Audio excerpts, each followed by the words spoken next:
Hello all, how are you? Greetings from Hack the Box. I'm Soti, aka Red Runner. I'm the Senior Manager of Community. Really happy and excited to have you all. So guys, today, it's a glorious day for us because it is the day that we host the University CTF talks. Tomorrow it is our third. I cannot believe how the time has passed. It is the third University CTF that is happening, and where I believe everyone is very, very excited about it. So, yes, guys, first of all, thank you everyone for joining and tuning in today. We do not take it for granted that you are joining, and thank you very much for everything that you have been, all your effort that you have been putting in our platform and in our videos, and all of the faithful people that watch our streams. I think I saw some people like CryptoCac, etc. So thank you very much. Dope shirt, thank you very much. It is our last Labs t-shirts. So yes, I think, hello Jazz, how are you? It's been a long time since we have chatted from the other battlegrounds. So yes, today we have gathered all of us here today at the Hack the Box headquarters in Greece in order to do the talks for the University CTF. Third year that is running, and we're very proud. For this event, we are very happy. We have created, the content team has created an amazing set of challenges that are all of them themed, steampunk, and very cool. I'm very happy because I get to see some of the challenges, and they're next level amazing. Plus, we have something amazing coming up as well. The amazing John Hammond, I don't know if he's here, we'll do also some videos about it. And yes, and you will have all the write-ups available on the blog after the CTF ends, and we will have videos, but the one and amazing John Hammond on his YouTube channel. And yes, I think it will be very, very, very good. Oh, you cannot hear me that good. I think it should go better closer to the mic. Is it better now? Hick? Hope it is. So let's start. Let me add to the stream my presentation. It's not the best, I think, but yeah, I think it's the content that matters. So, guys, thank you very much, all of you, for joining the University CTF of 2021. We have amazing talks that we have prepared for you today. We have, I would like to say, we have Thomas Williams from our sales team that will do some interviews with some amazing universities from all around the world. We have Angelos Liapas that will interview some amazing professors. We have two people from Academy team that will be showcasing the web, some web challenges, some web hacking through our Academy platform and everything, the Zeyad, how to break into your career in cybersecurity from Rob Theisen, and of course our one and only ICAT that will show some amazing surprises, some new upcoming products of HTB that are loading. No one has ever seen them yet. So guys, stay tuned, because at the end of the stream, we're going to show you some amazing demos that are completely dope. Also, the one that I'm very excited about is SIGINT. SIGINT, we have, guys, this year, an amazing interview throughout the talks from last year's winners. They won also the qualification round and the final round. They smashed everything. So yes, it will be very, very, very good. Let me see some, please make some IoT hacking machines. Well, we see, before I jump inside, I have to say that we have some IoT. First of all, we have one IoT machine. Yes, Windows IoT machine, I believe it. I believe also Igres has created it. I don't know if he's watching. He can say in the stream. But yeah, so enough of that. I said everything that they're going to go over today. Also, the first anxiety, I think, has passed. So I think I'm ready to present what is coming up. So, University CTF 2021, amazing challenges, amazing content. And cheers to our amazing visuals team, Daria and Katerina, that created these amazing graphics. So let me present the next slide. But before that, let me introduce myself. Who am I? Who is Roadrunner? I joined HTB about 3 years ago as community manager.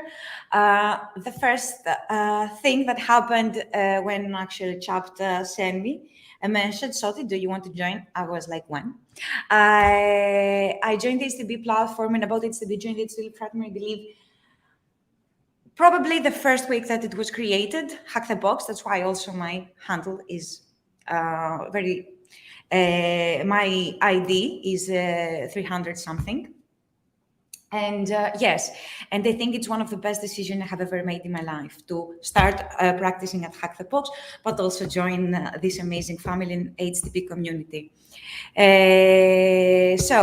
What's my name? Soti. Before that, I was a pen tester. I was a pen tester, a CTF player. I was playing CTFs. That's how I also met Chap and many of my friends currently through Discord servers, etc., and CTFs. And so, guys, I think I can relate even a little to what you're going through today. Not today, tomorrow, and for the next 3 weeks. And I have been in computer science. I have been in, I studied computer science. I did a master in cybersecurity, and I was a pen tester for many years. And then I joined HTB. Outside of Hack the Box, what do I do? I am a runner. Guess what? That's why I'm called Road Runner. I do a lot of yoga, dancing, lots of traveling. That is me in China. Lots of traveling with Hack the Box. This is with a developer from Hascat that I met last week in Visage, London, and that is with a team that I consider also my family, Chap Makelaris. Some people that also consider my family from HTB are not there. The one and only Yuntao, that is also part of RomHack team and create this amazing conference, and Palinura Lorenzo.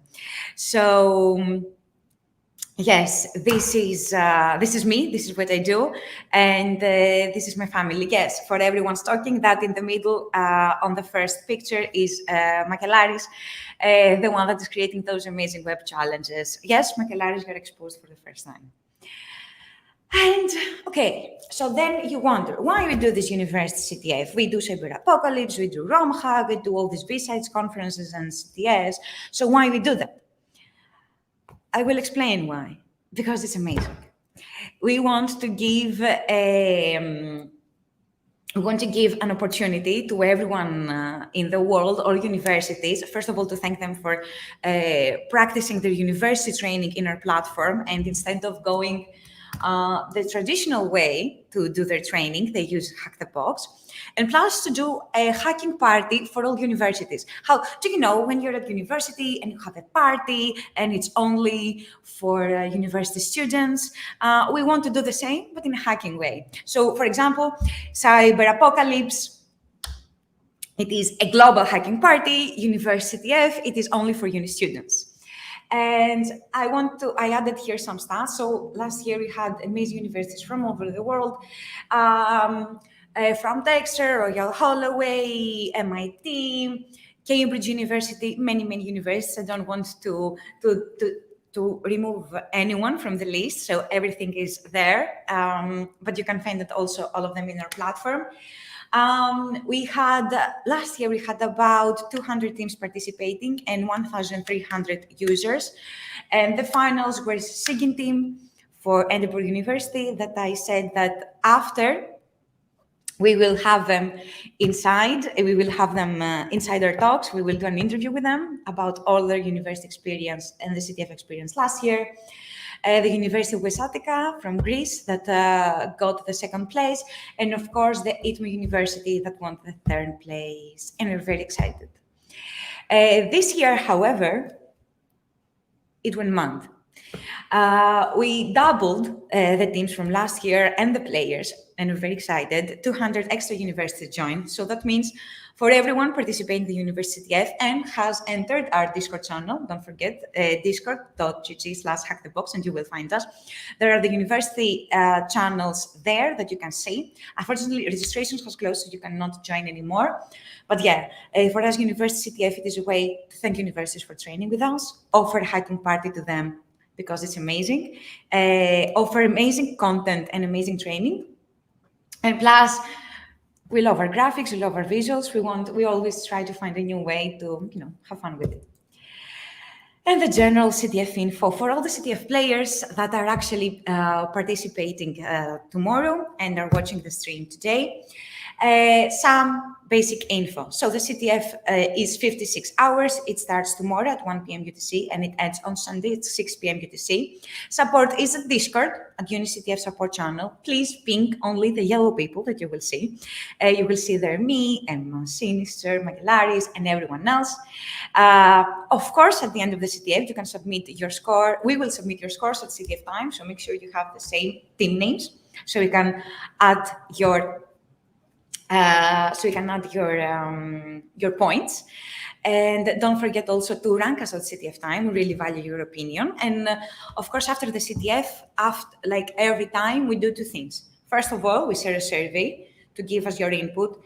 I know it's boring, you don't like it, but that survey is going to create the best CTF experience for you guys. So please reply that survey. It is a pain for us even to create it, and it's a pain for you to fill it in. But this is how you're going to get the better university of next year and better CTFs in general. Me, Makelaris, Christina, that just joined the community team, the whole community team, the whole content team will go through everything and will read it in order to make the best CTF for you.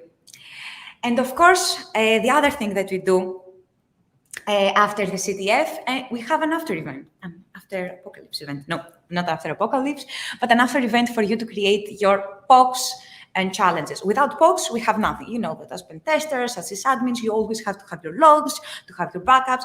That applies to University CTF. We will require from the top 15 teams to give us the write-ups. Of course, any of you that participates to the CTF can submit the write-ups.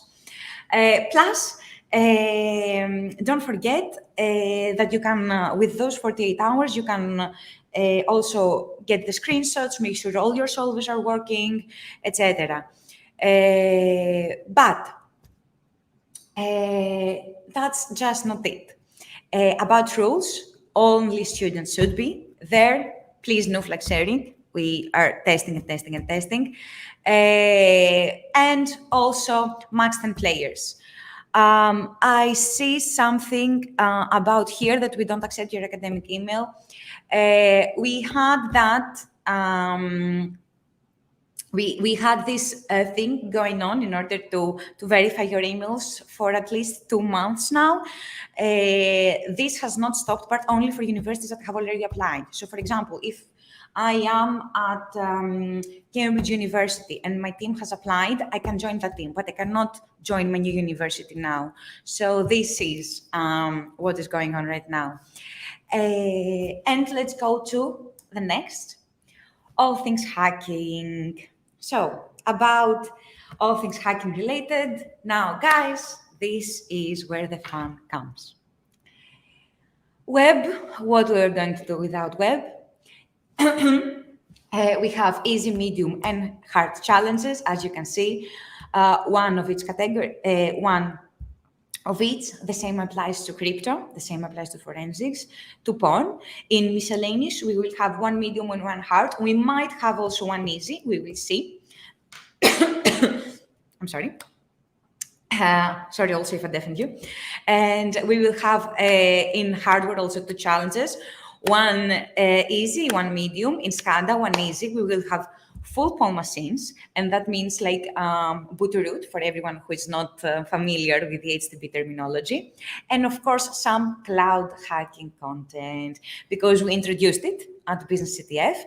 Everyone loved it, so we're going to continue to have it. 25 challenges and machines in total. So I'm sure you're going to love it, guys. And you will, I think you will be very, very happy with the result and the CTF. Actually, our CTF team, you will have time to review that as well. That is the best set of challenges we have created till now. So I'm sure you're all in for a treat. Also, don't forget that everyone who doesn't get to play the University CTF now, we will have a track afterward on our main platform. All of you will be able to play all challenges, and we will have, as I said, the write-ups on our blog, hackthebox.com/blog, and we will have also the videos on John Hammond's YouTube channel. So I think this year we went all out. And guys, please play by the rules. There are specific rules about the CTF that we really require all of you to play by. First of all, for everyone asking about what we will do with the write-ups, what kind of box you ask, etc. First of all, we will post on our Discord channel before the CTF all the rules in detail, everything you need to know about the CTF, and write-up template, exactly what you need to do. Like, you will not even have to think it, because you will just have to copy-paste and add everything in. Plus, we will give you what exactly we need from all challenges. So this is about the POCs, because I see some people asking about POCs, what we are going to do. And about rules, let's not forget that, first of all, it's only for university students. So that is a must. Second of all, is only for 10 players. So if you add more players to your team, I know you want it, but unfortunately, you will not be able to play. Plus, we will eliminate the university and the CTF from this year's competition and the next. So please bear that everything you do affects also the university. And as always, do not attack the CTF infrastructure or the opponent teams. Everyone regarding machines and challenges have their own dedicated instance, so treat it with care. No flag sharing, no sharing challenges outside in order to be solved. And I think pretty much everything that we say to all CTFs applies here. Everything will be very detailed in our Discord. Plus, each university can participate only with one team. So you are representing a university. So is the write-up just for any challenges you are able to solve? Yes, the write-ups you are going to create, guys, are for all the challenges that you are creating. One write-up for everything. So please play by the rules. They're very important. We will be there to support you 24/7. So we will monitor everything. But fair game is always nice, right? And it's a whole lot of prizes. This year we went all out. It's the biggest prize pool we've ever done. And what we have. So for qualifications round, we have 3,000 UK pounds, including VIP services, swag, and of course certification. Everyone who is participating in the CTF and gets at least once solved will be able to generate the certification of participation, except the first, the second, and the third, they will have a specific and a special custom certificate. So we will have that for the qualification round. So everyone gets a certification and an exclusive one for top 3. Again, we require write-ups from top 15 teams. And again, also for final round is amazing. What do you did there? First of all, VIP services, certification, swag, Amazon gift cards, a custom HTB trophy that I'm going to showcase in a little, PayPal swag, cash for the first, the second, and the third team. And you can check everything in our university CTF 2021 landing page. So in total, it is 20,000 UK pounds. We told you, we went all out because we have many universities and we wanted to celebrate it this year. And yes, this is a trophy. Guys, this trophy, we couldn't have it on site like the last time because it took us a little bit more time to decide when is the finals round. Excellent point. I will mention it later. So this is the trophy that you all, not all, the first team will be getting, and we'll hold and take pictures and keep it forever and stare at it and remember that experience. I know this roof is damn nice. And we took us time. A big thanks to 3D Trophy Factory. I don't know if you see us guys today. That helped us to design it and put our vision into action. So thank you very much. And POCs are everything. As I said, guys, please always don't forget to pick your POCs, put everything down, what flags you have. So in order to submit your write-ups, you will have 1 week. Everything will be shared on UniCTF announcement channel on our Discord. We will have our guidelines for POCs, for write-ups, rules, everything there, and the template. So make sure to tune it. And how you're going to create these amazing POCs, we are going to have a university we're going to have an after event that our infra gods are making that will be up from the time that the CTF is ending and 48 hours. So you will have 48 hours to gather POCs, make sure solvers work, etc. And then you will submit all the POCs and write-ups to us for review. Top 15 teams, 100%, plus, no, top 20 teams, 100%, plus everyone else who wants to share their amazing solutions. So thank you very much. I think that is all from me. I don't want guys to keep you anymore. Let's see if you want to do some QA. Yes, we have our first question. So our first question is, what we do with finals? Correct me if I'm wrong, the team, but as I remember, we discussed with our CTF team, we will have it end of February, 24th of February, I think. We will clarify in the follow-up posts, and we will have it there, so end of February, so you have time to rest for the Cyber Apocalypse CTF. But also, guys, yes, this is when the finals will happen, and our top 15 teams will have access. Let's keep some questions about Discord out of now, or maybe you can discuss them in our Discord team. Do we have 48 hours or a week to submit the write-ups? No, you have 48 hours to gather your POCs from the after event, but you have almost a week to create the write-ups. Exact dates and times will be posted in our Discord channel right before even the CTF starts. So please make sure, guys, to add, we have, in order to not ping the whole Discord server, and they get mad, and they have a reason to be, to add at your role, your UniCTF participant, you will have guidelines there. And also, make sure to read the announcement channel in order to read everything that we'll be posting. So I think, guys, that it's from me. I don't have anything else to share, except if you have some questions. Let me check. I see no other questions. So I think, guys, I'm going to leave you, and we are going to jump in a few minutes with our next talk with our customer success manager, Tom, and his amazing talk with some uni students like you guys, and their info about hacking training, CTFs, their tips, how it is to be a student from all around the world. No, we don't have a Black Friday discount. And yeah, so good luck all, guys, and have fun. See you later. Bye.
And hello all, we are back after this short break, and we are back with our next talk, which is going to be presented by the Strategic Customer Success Manager, Tom from UK. Hello Tom, how are you?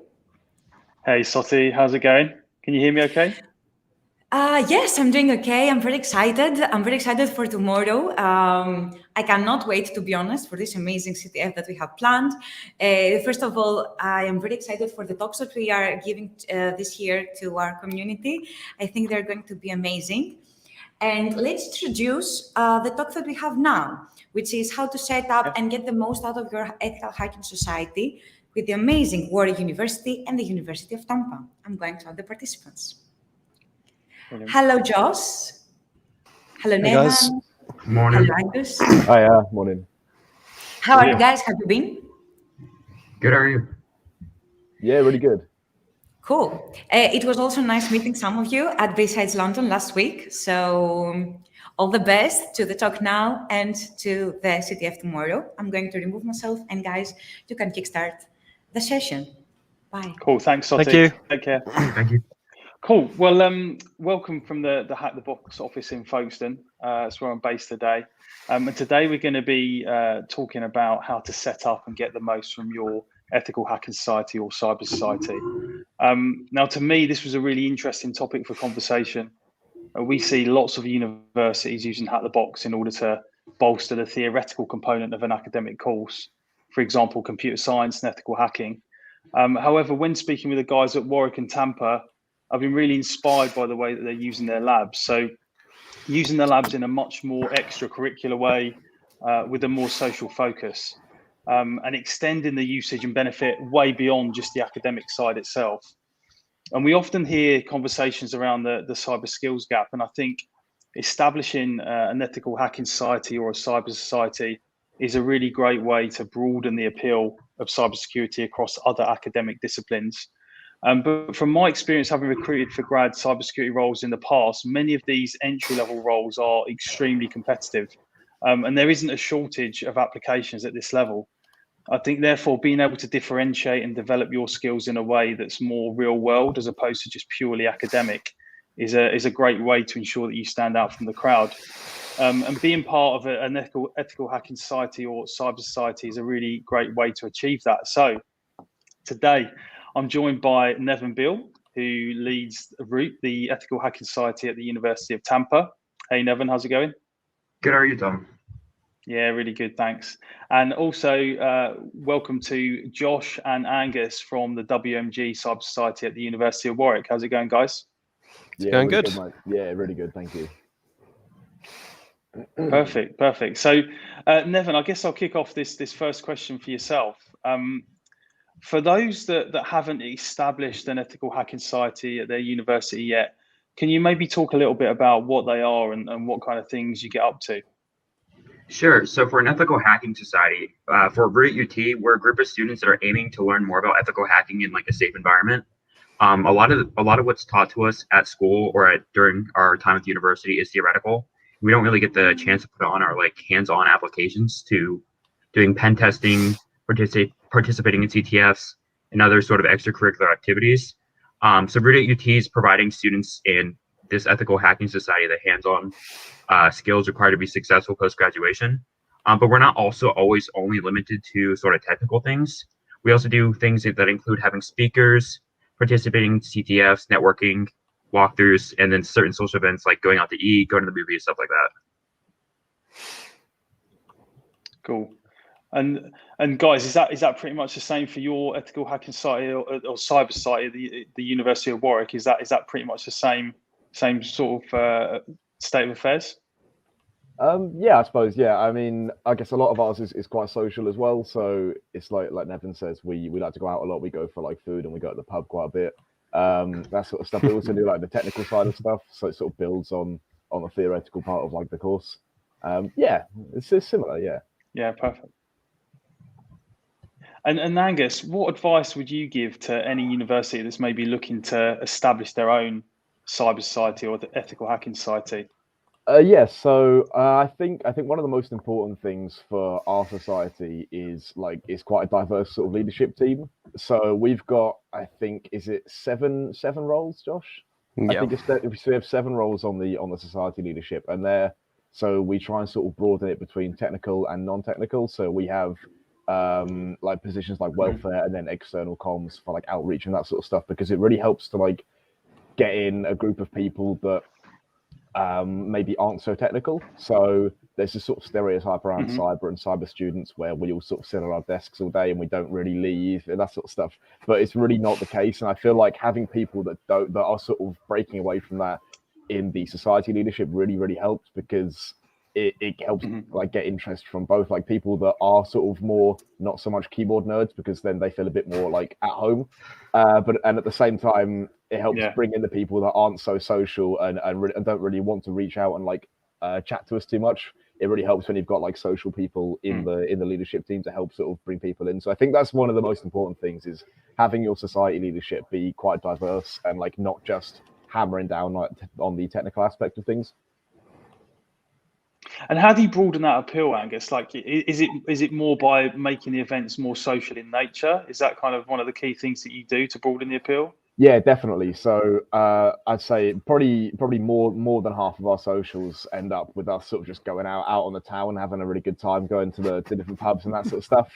So it tends not to be cyber related at all.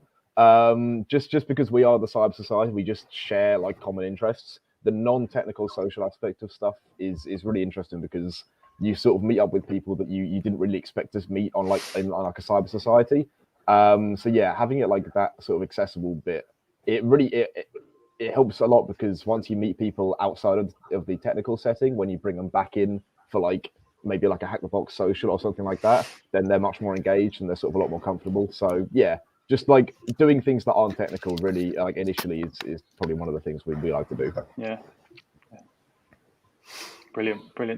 And Josh, I guess going back to that employment question that we spoke about in the introduction, like what are your feelings about how, you know, being part of your requisite societies, and Nevin, you know, welcome to chip in as well. How do you think this has helped when, you know, seeking employment for students who have maybe been, you know, part of the society in the past, or even, you know, your current cohort? You know, how does it help seeking employment at the end of the course? Yeah, so one of the great things about the society is you obviously meet lots of different people, all with varying degrees of, you know, technical or non-technical ability. So it's a great opportunity to learn how to communicate to people. Like, I'm a very technical person myself, and being able to communicate these technical concepts and ideas to people who are less technical or not technical at all, very valuable skill that, you know, employers love, because you're going to be talking to, you know, managers about why you need this or that. Being part of a society means that you come out with a wider range of skills than if you just do your degree. You know, if you think there's going to be 50 other people leaving with your degree, being a part of this society, getting involved in CTFs and those sorts of events, you know, going to B-sides like we did, is a great thing to be able to talk about in interviews and put on your CV. And also being able to network with companies is fantastic. It's a lot easier, you know, being like, here, we've got a group of 50 people that we want to, you know, do something with your company, and companies will reach out and be like, yeah, we're hosting the CTF. So I don't think the employment benefits can be underestimated at all. Yeah. I think you're completely spot on around the communication aspect, but I think, you know, that point that you mentioned about networking with companies, I think it's invaluable. And, you know, there's so many companies that would welcome, I guess, getting involved, maybe delivering a talk or sponsoring an event. And I know for a fact, you know, our sponsors, Intruder, you know, I was talking to Andy from Intruder last week just about this same point. So, you know, if there's people out there looking to make connections with companies, I just recommend maybe approaching them on social media, LinkedIn, and just getting those connections made, because I think it will really enhance the kind of experience, you know, at the ethical hacking site, if you're able to get real world companies in to get involved.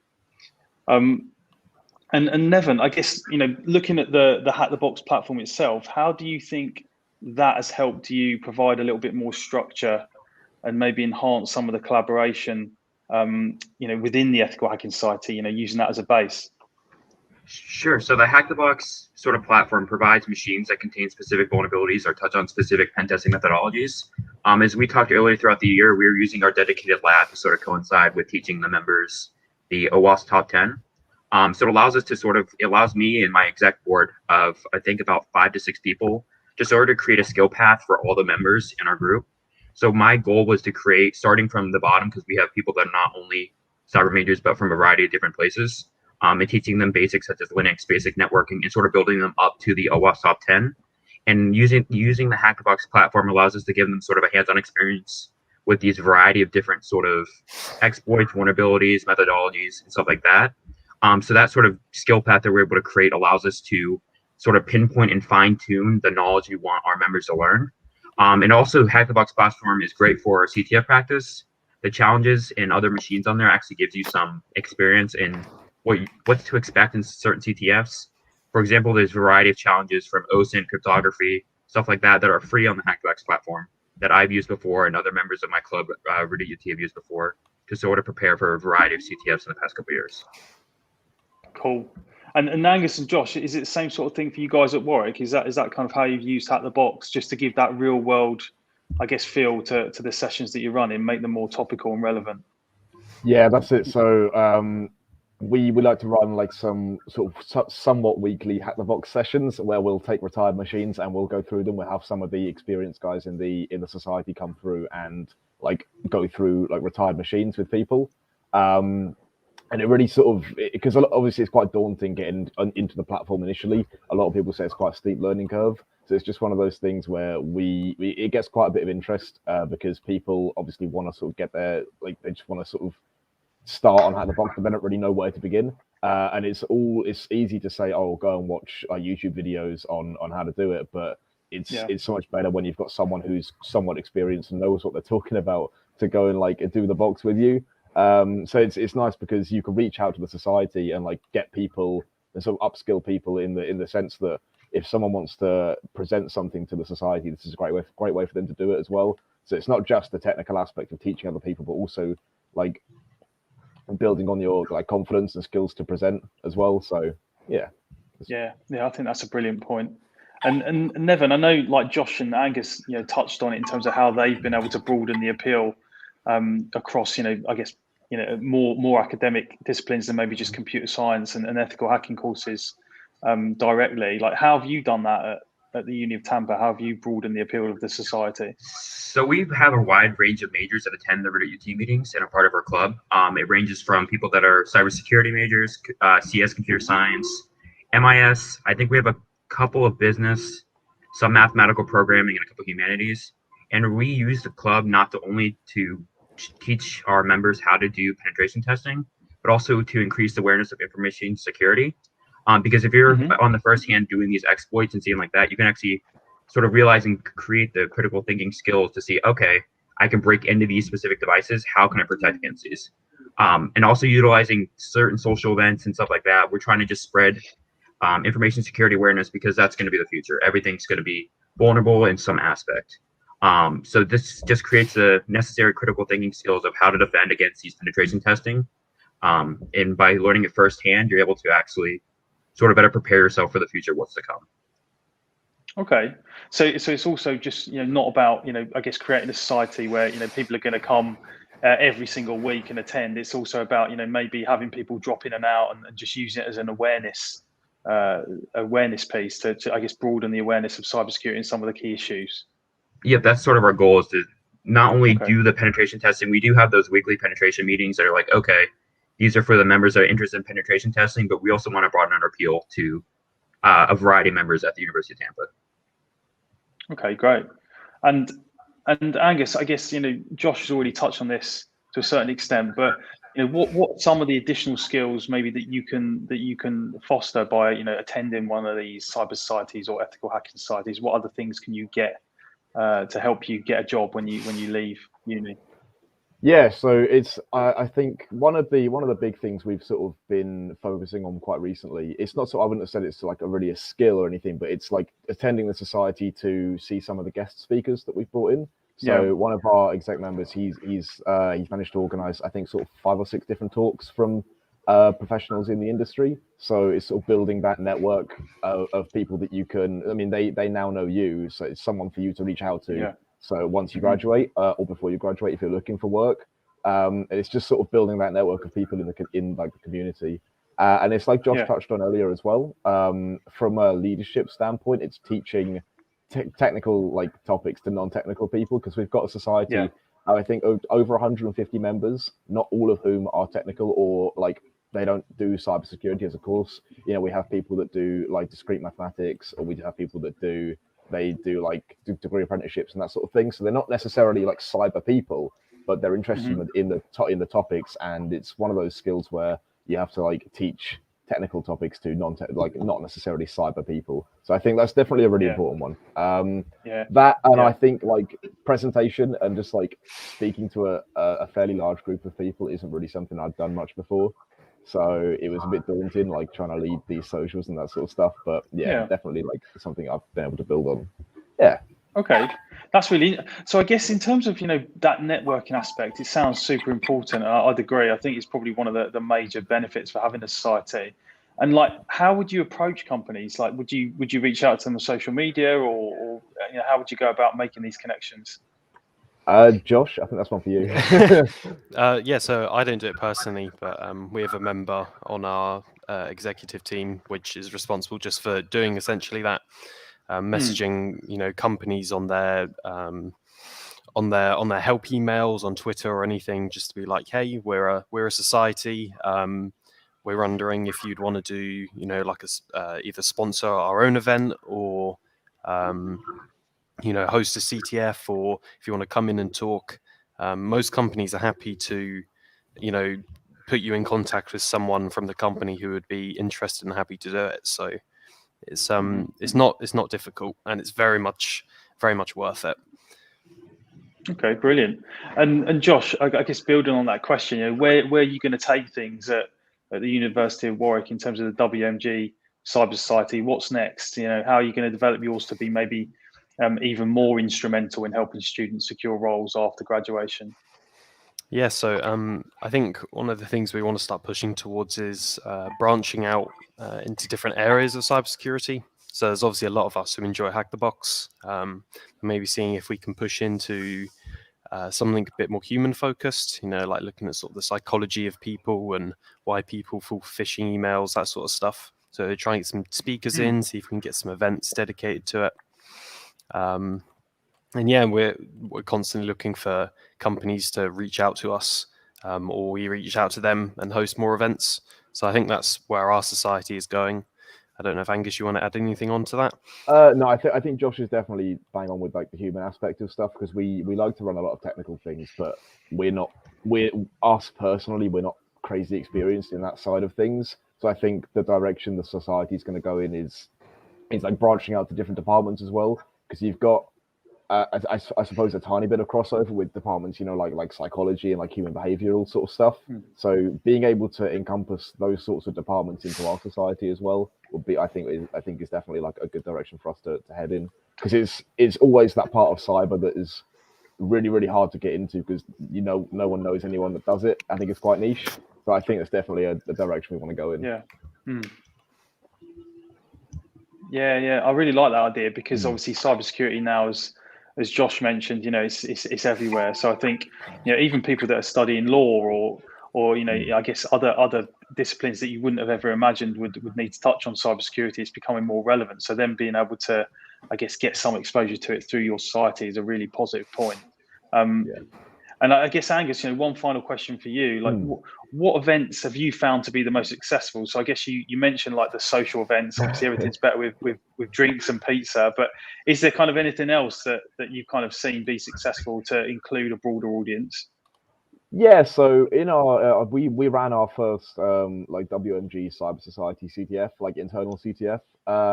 When was it? It was in the second week of October, so a couple of weeks ago, and that was quite successful. I think we had, what was it, Josh? Over 90? It was over 100 people, I think. Over 100 people signed up. Yeah. Yeah, so we had quite a lot of people take part, and it was all in person as well. So I feel like having an in-person, a technical event where we would provide challenges with like educational resources as well. So it wasn't like you were just chucked in at the deep end. It was catered entirely to like absolute beginners in sort of CTF land, if you want to, if you will. Yeah. So that sort of stuff, definitely like technical stuff, but like with a lot of hand holding.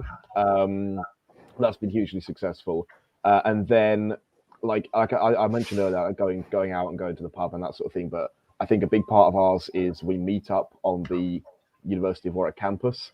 So it's not like we expect people to like make their own way to places. We'll meet up with them, myself and Adam, one of our other social secs. We'll meet up with them on campus, and then we'll go from there. So we'll just take the bus down to wherever we're going to go. So I think meeting people and doing like a lot of just interacting with people like in person, I feel like is one of the big things that we like to like do. And it's always hugely successful, much more so than the only online stuff. Yeah, that makes sense. I guess particularly at the moment, right, where everyone's really keen to get out and socialise after being in lockdown for such a long time. Yeah, definitely. And Neville, what about yourself? Is it same for you guys at Root? Are you kind of taking a different approach, maybe?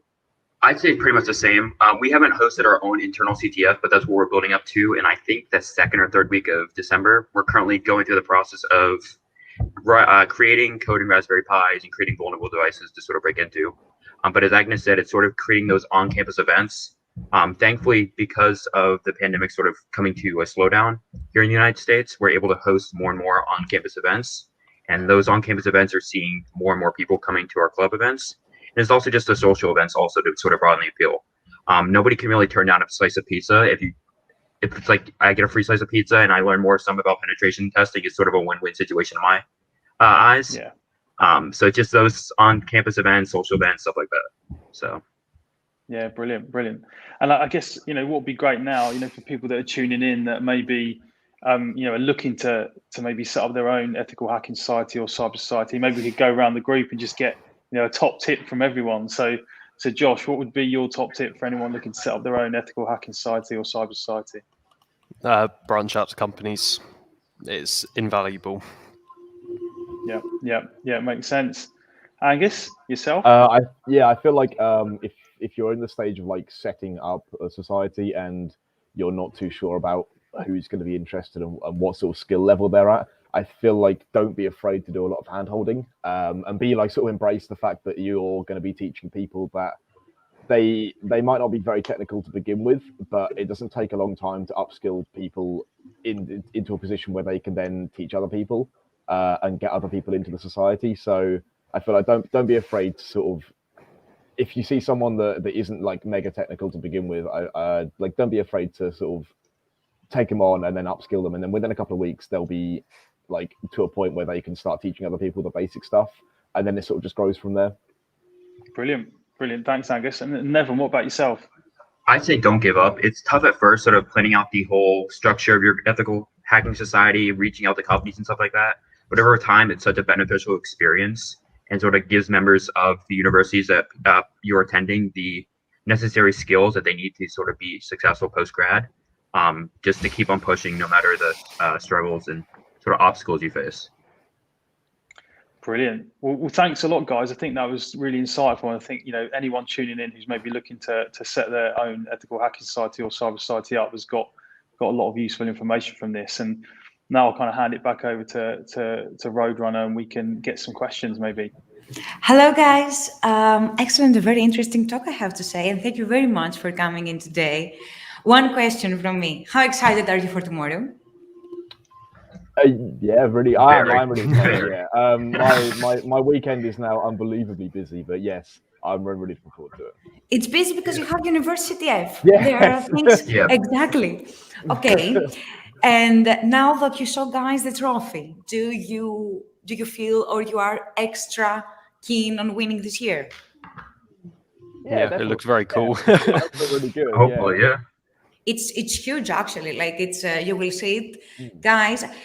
I don't know. Maybe I think when we have it also on site here, in order to see it, we will post it on our social. But it's good. So I think I'm going to go now over the chat and Discord in order to start reading some questions. Just give me some minutes. Okay. So. So how many years have you guys playing CTFs? We have a question. Okay, so I think I started in sort of the first sort of the start of 2019, where I started playing. Oh man, I think I started with Pico CTF. Was my first like real CTF, and then from there it sort of grew into like Hack the Box, because that was my sort of intro to CTFs, and then it sort of grew from there into like doing the Hack the Box stuff. So yeah, a couple of years. Okay, and what about you? Yeah, I'd have to agree. I started probably late 2019 as well. Surprisingly enough, I also started with Pico CTF, and then I went straight into Tampa B-Sides. Okay. So just going from there, Tampa B-Sides, and then it's going through other CTFs such as like the National Cyber League in the United States, several Hack the Box, other CTFs that are just whatever CTF I could basically find in the past year. So just Tampa going B-Sides, jumping which between them. year? 2020. I think it was the first one I went to, which was virtual. Okay, because I remember in 2019 we did the CTF there. We had a workshop, a workshop with some easy challenges, and then AD lab. I think Mr. Ben, if he's watching the stream, he can clarify. Yeah. I know I had several members of my club went to the 2019. I was just out of town, sadly enough, when it was happening. But I know members such as like Savannah Lazar and other members of RU attended the 2019 version. Exactly. Savannah from our amazing meetup at Tampa. Yep. Cheers to Savannah and Chase. Definitely. And what about you, Josh? How many years have you been practicing CTFs? Yeah, so basically the same as Angus. I started in 2019 with Pico CTF and have just gotten involved in Hack the Box, Core CTF, RA CTF, any ones that I can get my hands on, really. Okay. And have you asked, guys, anyone to watch the stream today? Is your university watching? Do they have put it like a huge, and they're rooting for you in a huge TV screen or something? I think there's a couple of them watching, yeah. But I think half of them are in lectures at the moment, so they're all a bit busy. Half of mine are actually asleep. It's 8:57 in Florida right now, so the typical college student isn't up at 9 a.m. So I have some friends watching, but majority of them are sleeping still. So they will catch it afterwards. It will be on our YouTube forever. Definitely. Okay, and if we have another question, if you're participating this year, yes, I believe for sure all of you. And another question, what is your current rank in Hack the Box, or if you play Hack the Box casually? Mine's not very good, so I haven't done a box in a few weeks, so I'm not too sure. Josh? I think I'm like 65 on the leaderboard, but again, I haven't done the boxes because there's been too much coursework. Yeah, so I'm right there with both of you. Okay, so guys, I think that's it, all of our questions. No, I have a question for Tom. Tom, when are you playing our next CTF? When is the time? I was trying to get involved in the uni CTF, but unfortunately I couldn't. None of the teams would have me, so I won't be playing tomorrow, but hopefully next time. And I have another question for Tom also. So Tom, at the previous business CTF, you did an interview with some of our customers, and now you do an interview with some of our university students. What is your next plans? What are you going to do? You're a TV host now. I do whatever you tell me to do, Soti. So any presentations, any talks, I'm glad to help out, and I think that it's fun doing these, right? I think it's brilliant getting to speak to our customers directly and actually, understand how Hack the Box is being used, in their organizations or at their universities, because I think it just gives inspiration to other customers and universities who may, think, we picked up a couple of good ideas today. So I think these type of sessions are really good. And I think the point that the guys made today around, building your communication skills through attending one of these societies, I think that's such an important skill and what all employers are going to be looking for when you're going through the recruitment process. And then the point about the networking, for me, I think they're the two key points to take away from this. The value from networking to having one of these societies, and then also the value that you're going to get in terms of enhancing your communication skill set. But being able to translate complex technical stuff to non-technical people, that's an invaluable skill. So yeah, I really enjoyed it today, and thanks for getting involved, guys. Really appreciate it. Thank Yeah, you of very course, much, thank you. guys, for joining. Thanks for the opportunity, guys. Thank you. Yes, we don't take it for granted. And Tom, you are an excellent host, and thank you very much for all the effort you put into. And thank you very much, guys. So I'm going to remove you now Take from care. the stream. Goodbye, Joss. Goodbye, Angus. Goodbye, also. So, Tom, thank you very much again for joining. And now, guys, we are going to go on a short break, and then we are going to come back with another exciting talk, our very techie talk that we have for today, that is Zeyad from Academy, that he's going to show us how we're going to do some browser dev tools in order to do some actual web hacking. So if you are into some practical hacking training or to see some hacking on action today, stay tuned for the next talk. All the best, guys, and we will be back soon.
Hello, guys. It's me back again, and now we are going to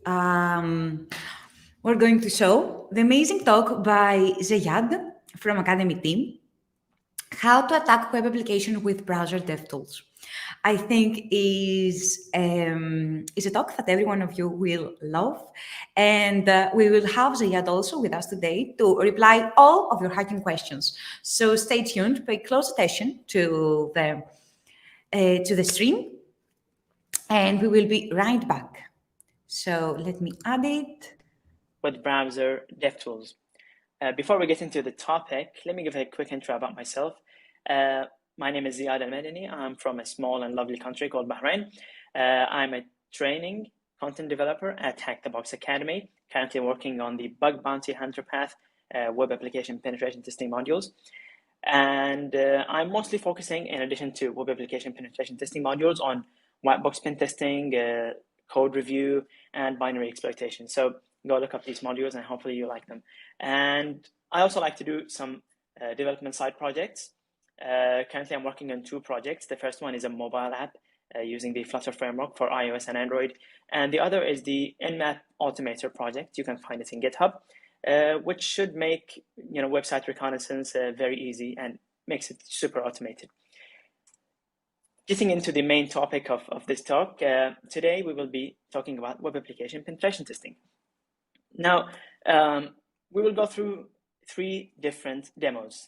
Live demos. The first is cross-site scripting demo. The second is insecure direct object referencing, and the third is a file uploads exploitation demo. All of these are parts of modules that are in the Bug Bounty Hunter path at Hack the Box Academy, which you can go right now and take various modules in and complete the entire path. So the twist we will be putting about these demos is that we will only be using the browser. So we will not be using any external tools. We will not be using any, operating systems like Parrot or Kali, or tools like Burp Suite or Zap. No, we will only be using the web browser. And this is a great skill to have in our web application pen testing arsenal, because in some occasions we will not have any access to special tools for performing web application pen testing. And we need to be able to perform the tests using whatever tools we have. And what tool is always available for web applications? A browser. So being able to exploit this web application using the browser and its built-in dev tools can be a lifesaver. And sometimes the dev tools are mainly intended for web developers, for controlling their front-end code and testing various requests into the backend servers, but we can use them as web pen testers, and they can be really powerful, as we will see. So let's start with the first, XSS or cross-site scripting. You can go to the module for full technical details on these, but basically XSS is an attack that happens when a user input is displayed directly on the page, on the web application page, without actually being filtered. So if we just use script tags, HTML script tags, and put JavaScript between them, theoretically, the browser would actually execute our JavaScript code, and we would be able to carry various attacks like defacement, phishing attacks, or even session hijacking on the target users. Like I said, the main mistake being happened here is taking unfiltered user input and displaying it right on the page. So let's go to Hack the Box Academy, to the Bug Bounty Hunter path, and we see all the modules that we will be covering. And the first one we will start with is the cross-site scripting module, which is right here. And let's see how we can use this attack to cause a defacement on a web application. Now, what is defacement or defacing? We see that many hacker groups actually attack websites and change the look of this website to say that you have been hacked by this and that group and so on. And this is called defacing, basically changing the face of the website. And defacing attacks are not always caused by taking complete control over the backend server. Now, when you go to a website, let's say a government facility or a banking website or any other web application, and you see a deface and says you've been hacked, some people might think that they have got complete control over the backend server, and they have access to all user details. This might be the case, but this is not necessarily the case, as we will see this time. Having a stored XSS vulnerability is enough to deface the website. We can change several elements in the page. The first, for example, is changing the background color. The second is changing the page title, which shows up right here in the tab. And the third is actually changing the HTML text or input of the page. Let's start by changing the background color. Now, this website is showing a white background color, and we try to change it to, let's say, this color of this Academy web page. We can click on Control or Alt, and Control Alt and I, and it will show the page inspector. And we can click on this inspector tool and just hover on the page and click on it, and we would see on the CSS style page all the various CSS components that apply to the page, and one of them should be the background color. Might not have shown here, we might not have clicked on the proper page, so let's click on the whole thing and we see it right here. All right, so we can just take this color and use it in this payload document, which is a JavaScript function, document.body.style.background equal this color. Let's copy it and input it, and once we enter it, we see that the page changed its background color, and this is not something temporary, it's actually persistent. We can just click on it and we see that it persists through refreshes. Now let's try to change something different, like the page title, as I mentioned earlier. The payload we have in Academy shows us how to do so by using document.title and equal whatever text we want to input. Let's say we want to say, you've been hacked, question mark or exclamation mark, and hit enter, and we see that the title actually changes to you've been hacked. Now let's go into the juicy stuff and try to change the entire content of this web application page. To do so, there are several things we can use, but the most efficient thing to use is using document.getElements by tag name, select body, the first one, and then change the inner HTML. To understand this, we can just click on Option, Control, and U, and view the source. And we see that it's the HTML page starts with a head and then the body. And in this case, we would be selecting the body like we did 0. So it's the first body, not the second body. And then we would be changing the entire content of the page with the inner HTML.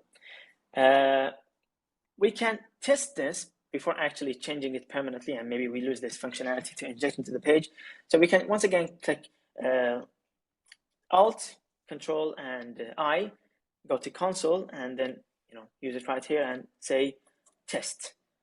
Now this would be temporary because we are using the console. We click enter and we see test right here. If we refresh the page, it should not persist because we only use the console.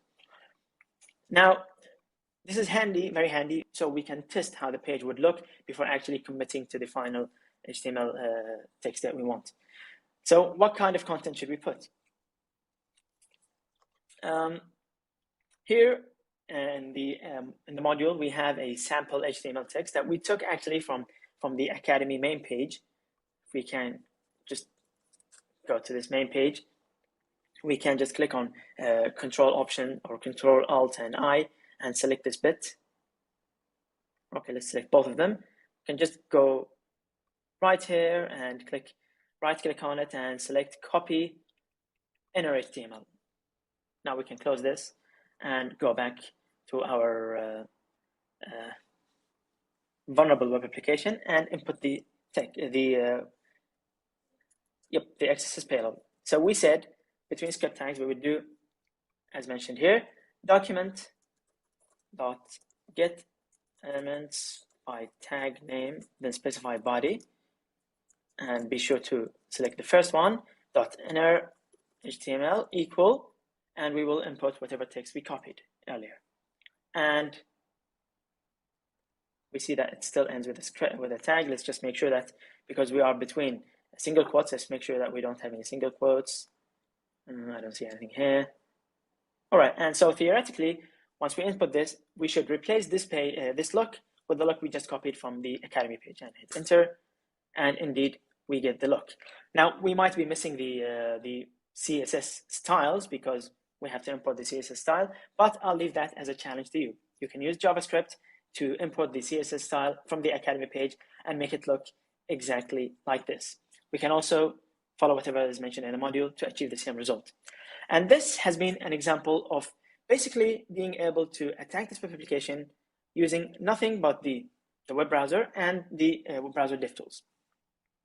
We have been able to copy HTML input from one place, test it on the web application, and then use it in our XSS payload. Now let's get into something a little bit more interesting, which is IDOR attacks. Now, IDOR stands for Insecure Direct Object Referencing. In many places in web applications, we would see it referencing an object like question mark receipt equal 1234, and this would be your receipt after making a purchase. So what would happen if we just change the URL to receipt question mark receipt equal 1235 or something? Would we be able to get the receipt of another customer? And in many cases, this is actually the case. And many web applications have this vulnerability because it is often difficult to secure unless the web application developers actually have a good control over the backend system. They have a very solid access control system, like having an RBAC, a role-based access control system. And if they aren't aware of such vulnerabilities like IDOR, or if they do not have such controls on the backend, they will not be able to prevent such vulnerabilities. And there are various ways to prevent this vulnerability as shown in the module. But let's go back to the module. Let's close this very quickly and go back to this web attacks module in Hack the Box Academy, part of the Bug Bounty Hunter path, and go to the bypassing encoded references section. We see the details in the section, but let's go to the end and just spawn the target. We have it right here. And if we take a look at what's mentioned in the section, it says that once we open the web application, we will get the employee manager web application, and then we can click on the contracts functionality to get to this page. And it would actually show us our contract. And once we click on it, it would actually download our employee contract. So let's try to test this. We click on the page. It may take a little bit to run. We refresh the page and we see that it's actually here. Make it a little bit bigger as well. And we see the employee manager. Click on contracts, click on our contract, and it indeed gets downloaded. If we try to take a look at what's happening, we can go over hover over the file, and we see at the bottom left, it says JavaScript download contract 1. So what we want to do is to examine what network requests are being sent through this web application. So we can go click on, once again, pop up the DevTools with Alt, Control, and I, go to network, click delete to delete everything. Make sure to click persist logs so we don't lose anything if the page gets refreshed, and then click on the link again. We get the file and we see this link being sent. If we click on it, we can actually see the entire request, its headers, and we can view any content that it had. It doesn't have any content in this case. The response is basically the file. So we can see the content here. So let's try to see how this page is calculating the hashes or the encrypted values to be able to send them here. We see that the return file is named contract and then some hash and then PDF, but the request itself just contained contract equal this value. This is obviously not our UID or something, but it's some encoded value. It appears to be a base 64 encoded value, but let's see how this is happening. We can go back to the inspector, close it and just open it again. Click on the page inspector or element inspector, and then select our element.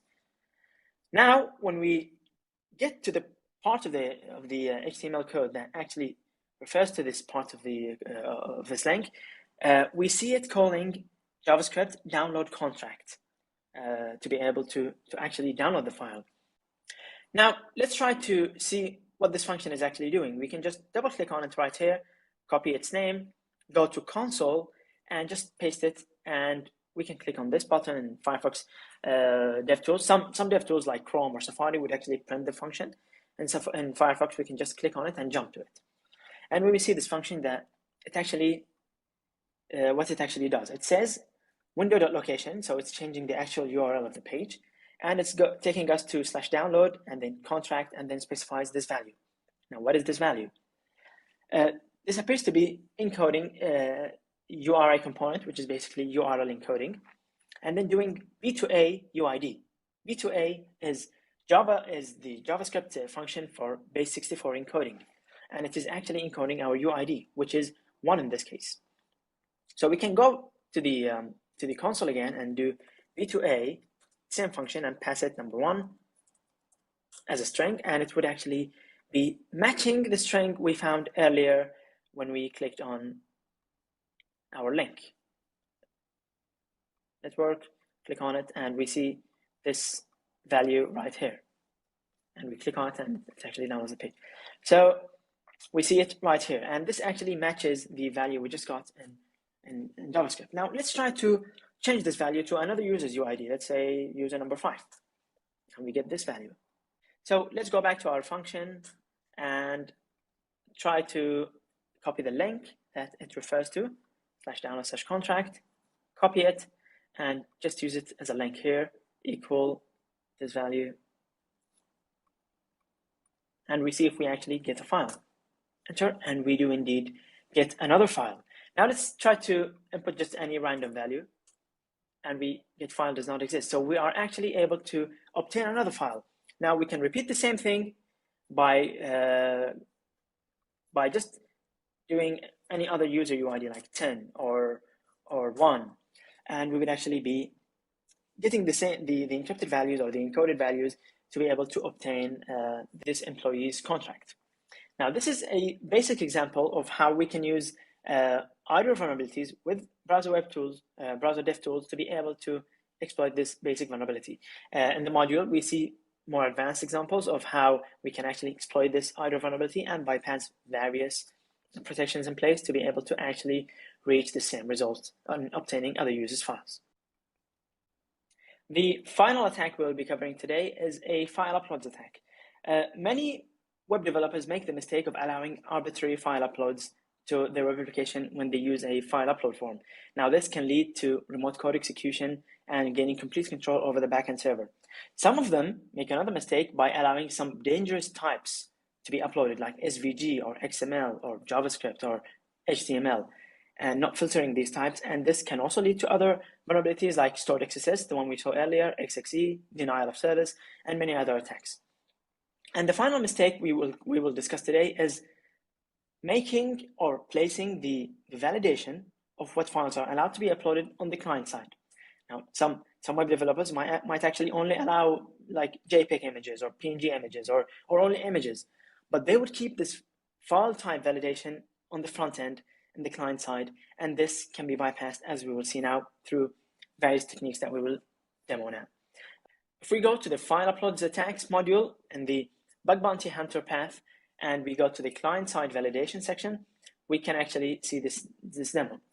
We can just go to the bottom and just spawn our target, copy it, and while it runs, we can just go quickly through what this attack is actually showing.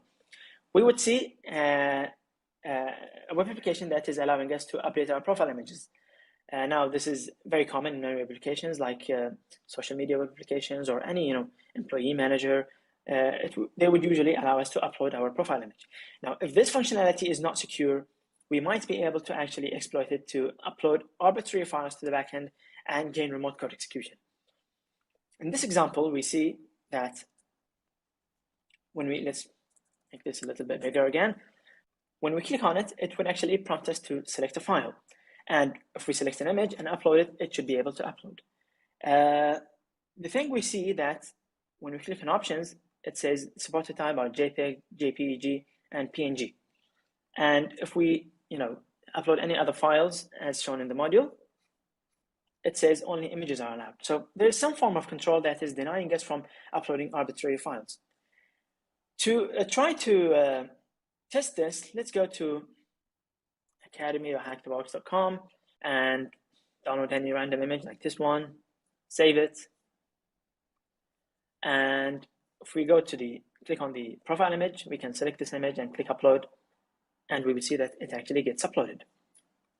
If we just refresh the page, it persists. So we are actually able to upload images. Now let's see if we can upload any other types, like does it allow uploading PHP files? And let's just download the same image. This time just name it all files and just name it image.php, interactive.php. Yes, use PHP. And this time, see, we cannot select it. This can be easily bypassed because we can just go here and select all files like we did just now and just select the file. And then we click upload and it says only images are allowed. Now, is this validation happening on the front end or on the back end?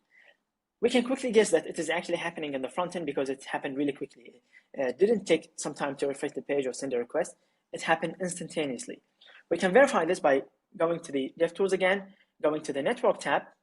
We can clear everything and make sure to persist the log, and then select a file again. Just bypass this, file type limit, and then select our PHP file, click upload, and it says images are allowed again. We can just refresh the page and do the same thing just to be sure. Just clear this.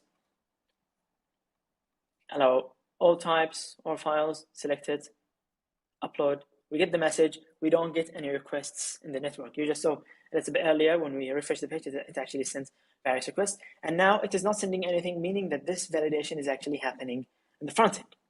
Now let's confirm this by actually viewing the source code of this button that is actually allowing us to upload a file. When we see it, we see that it says accept these types and on change show image.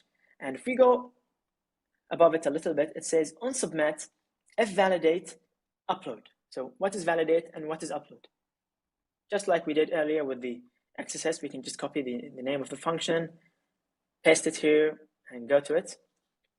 And we see this function, validate. What is this function doing? It says it specifies the file type that is being passed to it, which is whatever file we selected. And it says if its extension is not JPG, JPEG, or PNG, it would actually show an error message, the one we showed earlier, only images are allowed, and it would reset the form and disable the upload of the file.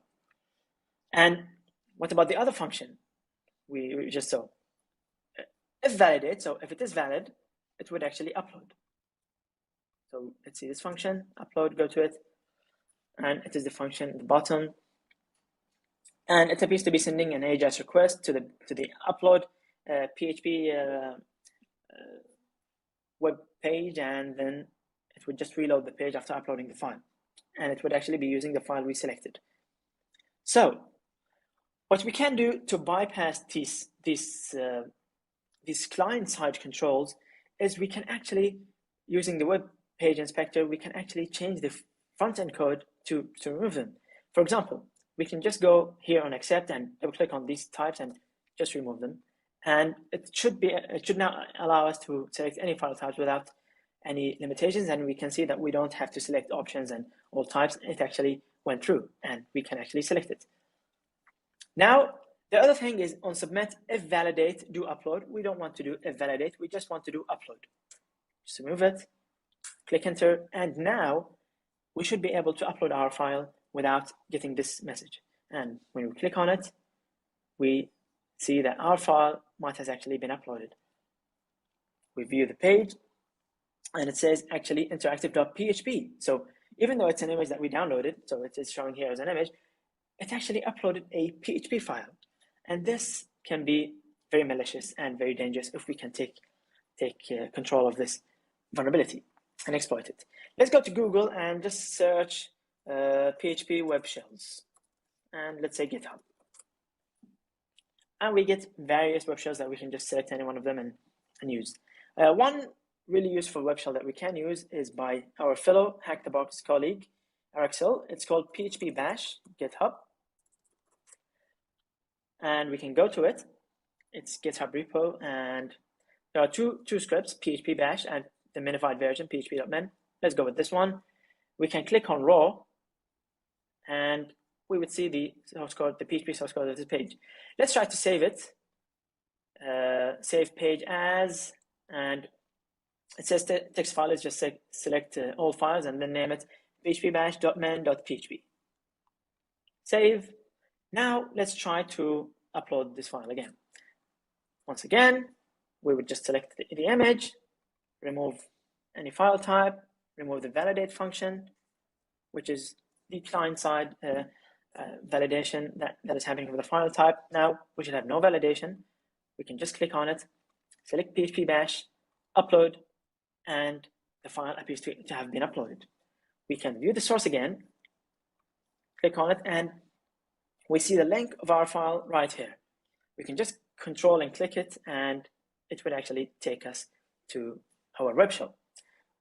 We can interact with the backend server, we can go back a directory, and we can have complete control over the backend server by simply bypassing these front-end client-side controls and being able to upload any arbitrary file. We still have one last trick that we want to try. In some cases, these client-side controls might not be the only thing that is preventing us. There might be some backend controls that is happening, in which case we would have to actually intercept our request through a tool like Web Suite, and then try to modify the request, the HTTP request that is being sent to the backend, to try to various bypasses. Now, is this possible with browser web tools? It actually is possible. We can go to the network, click everything, clean everything, and just make sure that we have persist logs. Let's try this time to upload any normal image. To get the normal image upload request, click on it, click upload, and we get the request right here. We can click on the request to view it, and we see that it says content type, and it specifies various headers that the form is sending. We can go to the request itself and see the content of the request, which is the binary data of the PNG image we selected. Now, is it possible to actually intercept this request with the browser DevTools? It is actually possible, but an easier way is to just right-click on this request and select copy as fetch. And fetch is a JavaScript function, so it will copy it as JavaScript code. Then we can go to console, which executes JavaScript code, and paste it, and we would get our request right here, which we can send again or modify however we like. Now, I'll leave the details to the module, but we can just go to the image itself, the binary data, select the beginning of it, and all the way until the end, delete it. Now we can input any data we want. So we will input a very basic PHP web shell. We can just go to the cheat sheet from the module and select this basic PHP web shell. Go back to our web application, and right here we can actually, where is it? Yep, just delete it again and paste it right here. Now we have the PHP code instead of the image content. We should also change the file name from PNG to a PHP file, so it can be considered and executed as a PHP file. Let's call it shell.php. And let's send our request. Now let's refresh the page to see if our request actually was sent. And we see that the image doesn't show this time, and it appears to have been sent. We can click on it, and we see that it actually says the link of, shows the link of our uploaded file. We can control click on it, and we don't get something like find or found. We get actually the blank page of this basic web shell, which we can pass commands to with the cmd parameter, cmd equal, let's say ID, and we get code execution on the page. We can say also ls. And a final tidbit, if we do something like ls plus -la, plus is just the URL encoded version of space, we get it like this. And we want to view it as, as it shows in the web shell or as it did here. We can just click on Control U, and it will actually show us the source code view, which always matches the raw format, which in this case is a shell output format. Now, this has been the file uploads attack using the browser DevTools, and this has been the talk. I hope you liked these demos, and I hope you liked the exercises that we showed and how we can exploit them using nothing but the browser DevTools. You can actually we have just scratched the surface of browser dev tools. If you learn more about browser dev tools, you can actually perform various other attacks. And the majority of the attacks that we actually perform in the bug bounty hunter path can actually be replicated using only browser dev tools. And we show a lot of that in the bug bounty hunter path. So thank you everyone for attending this talk. I hope you found it interesting and beneficial. You can go to Hack the Box Academy to the bug bounty hunter path and learn more about each of the attacks that we've shown today, and learn some of the advanced tricks that we show, and learn about various other topics and web application tests, pen testing topics through various other modules. Thank you everyone, and have a good day. Amazing talk. So thank you very much. Zeyad, it was an amazing talk. I'm going also to add you to the stream in order to do any QA. Hello, Zeyad. Thank you very much. Amazing talk. Thank you, Sotiria. I'm glad you liked it. Yes, actually, I was keeping notes. I saw it also before, but I think it's very interesting, and I'm very happy that we have a hands-on talk for the first time. So how do you feel that you participated to our stream today? I'm very happy, and very happy to represent Academy actually in this stream. When I was a university student, seeing such such topics and learning from various online resources was always really helpful, and I'm always glad to participate. Okay, and how long have you been with Hack the Box team, with Hack the Box Academy? Yeah, just under 2 years. Yeah, so I've joined early 2020. Mm-hmm. Nice. Okay, so I remember also our first interaction is when we were testing Battlegrounds, actually, that we were in the same team. We cannot say who won or not because we were in the same team, but we cannot disclose who lost, but we won. So I'm going to go straight to the questions. The first question is, although it's answered, all those modules that you showed are in Academy, and are they free? Yeah, so all of these modules actually that I showed are part of the bug bounty hunter path, and if you have an annual subscription, then all of these modules can be accessible at no extra charge. Some of these modules are free even if you are not part of any subscription. So yeah. That's very nice. And also, I have another interesting question about you, actually. What have you been doing in order to know this stuff? Are you used to be a pen tester? You used to be a teacher? What is your background? And what's your specialty? Yeah, so I graduated in IT, computer science, but they always say you learn from online resources like Hack the Box Academy more than you learn in university. And so basically, since late 2017, I would say, I have been always participating on Hack the Box and doing weekly challenges and weekly boxes, and this has been a really excellent learning opportunity. In addition to penetration testing and pen testing and IT security, I always like to focus on web pen testing and binary exploitation and code review, like I mentioned at the beginning of the talk. But in addition to pen testing, I like to do development side projects. So I work with I like to do development projects. I mentioned one that I was working on, hopefully to be released soon, an iOS and Android mobile app in Flutter. And also there's another project for pen testing. It's called Nmap Automator. It's designed to be completely automated, so you can run it and just forget about it, and it will give you hopefully everything possible. So these development side projects really help in allowing us to understand what goes on in the code and the web applications, and know how these vulnerabilities happen. Okay, and also we have another question. We have another question that it was at first, but what else is new to Academy? But you said also something about iOS. So can you do any teaser about things that are coming up in Academy? And what about iOS? What about anything else? Can you tell us? Yeah.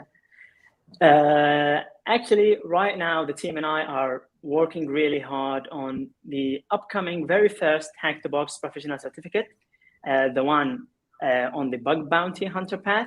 we are working on the exam, and hopefully this exam will be an amazing experience for whoever completes the entire path. If you have an annual subscription, then you already have a ticket to the exam, and you can take the exam for free and hopefully get certified. Yeah, and the exam itself should greatly resemble a real web penetration testing project or assignment. So if you get a job or you get to sign a project for web pen testing, it would be quite similar. So if you pass the exam, you would already have the experience to do the job.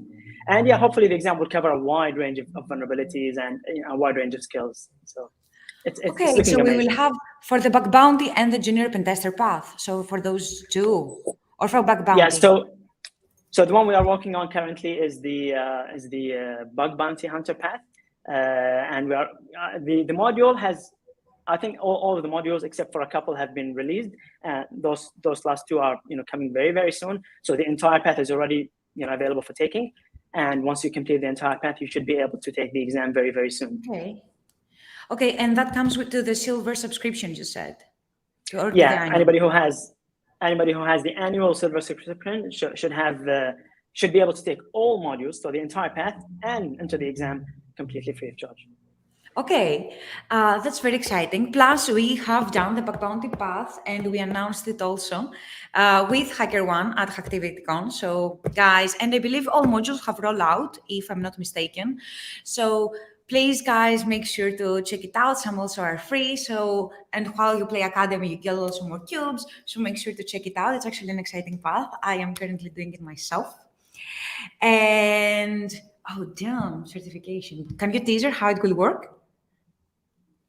So basically, you can complete the entire path. Once you complete all of the modules in the path, then you would have access to the exam. And once you use a ticket for the exam, you can actually take the exam, and it has certain specifications that will be announced soon. And once you complete the exam, you get certified. Nice. Okay, that's very exciting news, Zeyad. And about iOS that you said, are there any projections for Academy when we're going to have something iOS, or something that maybe you cannot project that, but it is in the works? Yeah, so in Academy, obviously we started, we just celebrated our first birthday for Hack the Box Academy, and we had to start with the junior modules. We have to build the basis for all future penetration testing. So this is what we are currently doing with the junior pen tester path and the bug bounty path. And we are working on a lot of amazing modules and additional paths, job role paths that will be announced soon. Some of them are in blue team, some of them are in mobile pen testing, and more advanced stuff coming up. Okay, that's very nice. And I want to say to everyone, because I see some people saying some things in the chat, there's no need to compare anyone from any company about the certifications or the training. Everyone is doing their own thing. Everyone has some value to give. It's up to you guys to pick what you think is best due to your budget, or what you want to train on, or how you want to get trained, because every company has a different mindset of how they approach certifications and training. So I think that settles. I don't know if you agree, Zeyad. I believe you do, but I don't know if you want to give your input. No, yeah, exactly. Actually, we appreciate everyone else, doing courses and online certifications and exams, and we learn from everybody, and hopefully some others also learn from us. And like you said, each one has their own direction on how they do stuff.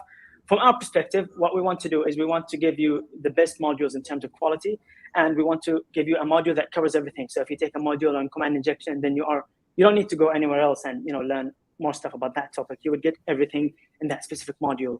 And hopefully, once you complete the entire path and you go to the certification, you would have learned everything you need to pass the exam from these modules. So hopefully it should be very comprehensive and with hopefully a really high quality. Okay. That's very nice. So thank you very much, Zeyad. I hope I didn't overkeep you here. So thank you very much for joining. For sure, we're going to have you in our next talks. You have to know that, because everyone loved it. So bye. Cheers. Have an amazing day. Thank you, Sotiria. Goodbye, everyone. Have a good day. And guys, as you may imagine, we are going to go now again on a short break, and then we are going to come back here soon with another amazing talk, again from the Academy team. about how to break in your career into cybersecurity, how you can use everything you learn in your own advance in order to actually succeed. So, guys, please stay tuned, and we are coming back with Rob from academic team. Bye.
So, guys, after this short break, I think we are ready to welcome here Bob from Academy. Hello, Bob. How are you? How have you been? I'm doing good. How about you, Roadrunner? I'm good. I'm very excited about the talks today. Yeah, me Actually, too. they're very nice and they see a lot of engagement. We have many people watching and we are very happy that they enjoyed. Yeah, those are some And we awesome have talks to participated live in up other to. talks. Yeah. What about you? I love the Christmas decoration on the back. Yeah, I'm feeling festive. Yes, you're feeling festive. So I'm going to put also the presentation to the stream. Sure. Amazing. So cheers. All right. Hey, how's it going, everybody? Thanks for having me. I always love to give talks. I'm Bob. I work here at Hack the Box on the Academy team as a junior training developer. A lot of my time is spent planning and writing modules, but I also like to share specifically with beginners how they can use the platform, because I personally have benefited a whole lot from Hack the Box as a whole, Academy, and the main platform. So I want to share some insight that hopefully can give you all some ideas on how you can find work in the industry and start projects. We'll share some ideas, so feel free in the chat at any point to share ideas with other people. This is a talk, a collaborative talk. So again, I'm Bob. I'm a husband, dad, educator, content creator. My formal title is Junior Training Developer. I consider myself a technologist because I love all types of technology. You know, I play with VR in my downtime. IT is in cybersecurity is really, you know, my professional experience, but I like to play with all types of technology. I am a gamer too, and I'm an educational connoisseur. Of course, I've given myself that title. That is, I really am picky when it comes to learning resources, because I've come across so many great learning resources out there that I want to use the best materials. And that's actually how I got my start getting exposure to Hack the Box was through, you know, Academy and hacking labs. And I'm going to talk a little bit about that as we go. I believe that education is not limited to just one format. I think there are multiple pathways to get into this field and to flourish, right? So that's who I am. All right, so let's do a little bit of math. Skills plus resume plus personal projects plus community equals opportunity. So these are all the things I keep in my mind as I teach, because I'm also a teacher at a college here in the United States. I teach part-time. So by day, I'm a training developer, and by night, I actually teach college students. And I teach IT and cybersecurity. So what I've come across over the years is kind of students who develop skills. They have these awesome abilities, and they've been able to, you know, hack into boxes on Hack the Box. They've learned about networking. They've learned about system administration, and some have trouble finding work. And the students I work with, I've noticed it wasn't so much the technical ability that was lacking. It was really the ability to present and represent who you are and what you bring to the table. So some of this, when it comes to Hack the Box and Hack the Box Academy, because it does at this point in time in history, it is kind of a non-traditional way to learn, right? It's new. This is a newer format. So it's kind of, you know, it's kind of experimental. When you start using it, you're like, this is not what I'm used to, but I'm learning from it. Is it going to be, you know, is it recognized by employers? And I can tell you it is. So I want to talk a little bit about that point there. Is when you're working through Hack the Box and Hack the Box Academy modules, I really believe you should start putting this on your resume, right? So, you know, resume or whatever materials you have online on your GitHub or a blog site, start putting it in there, right?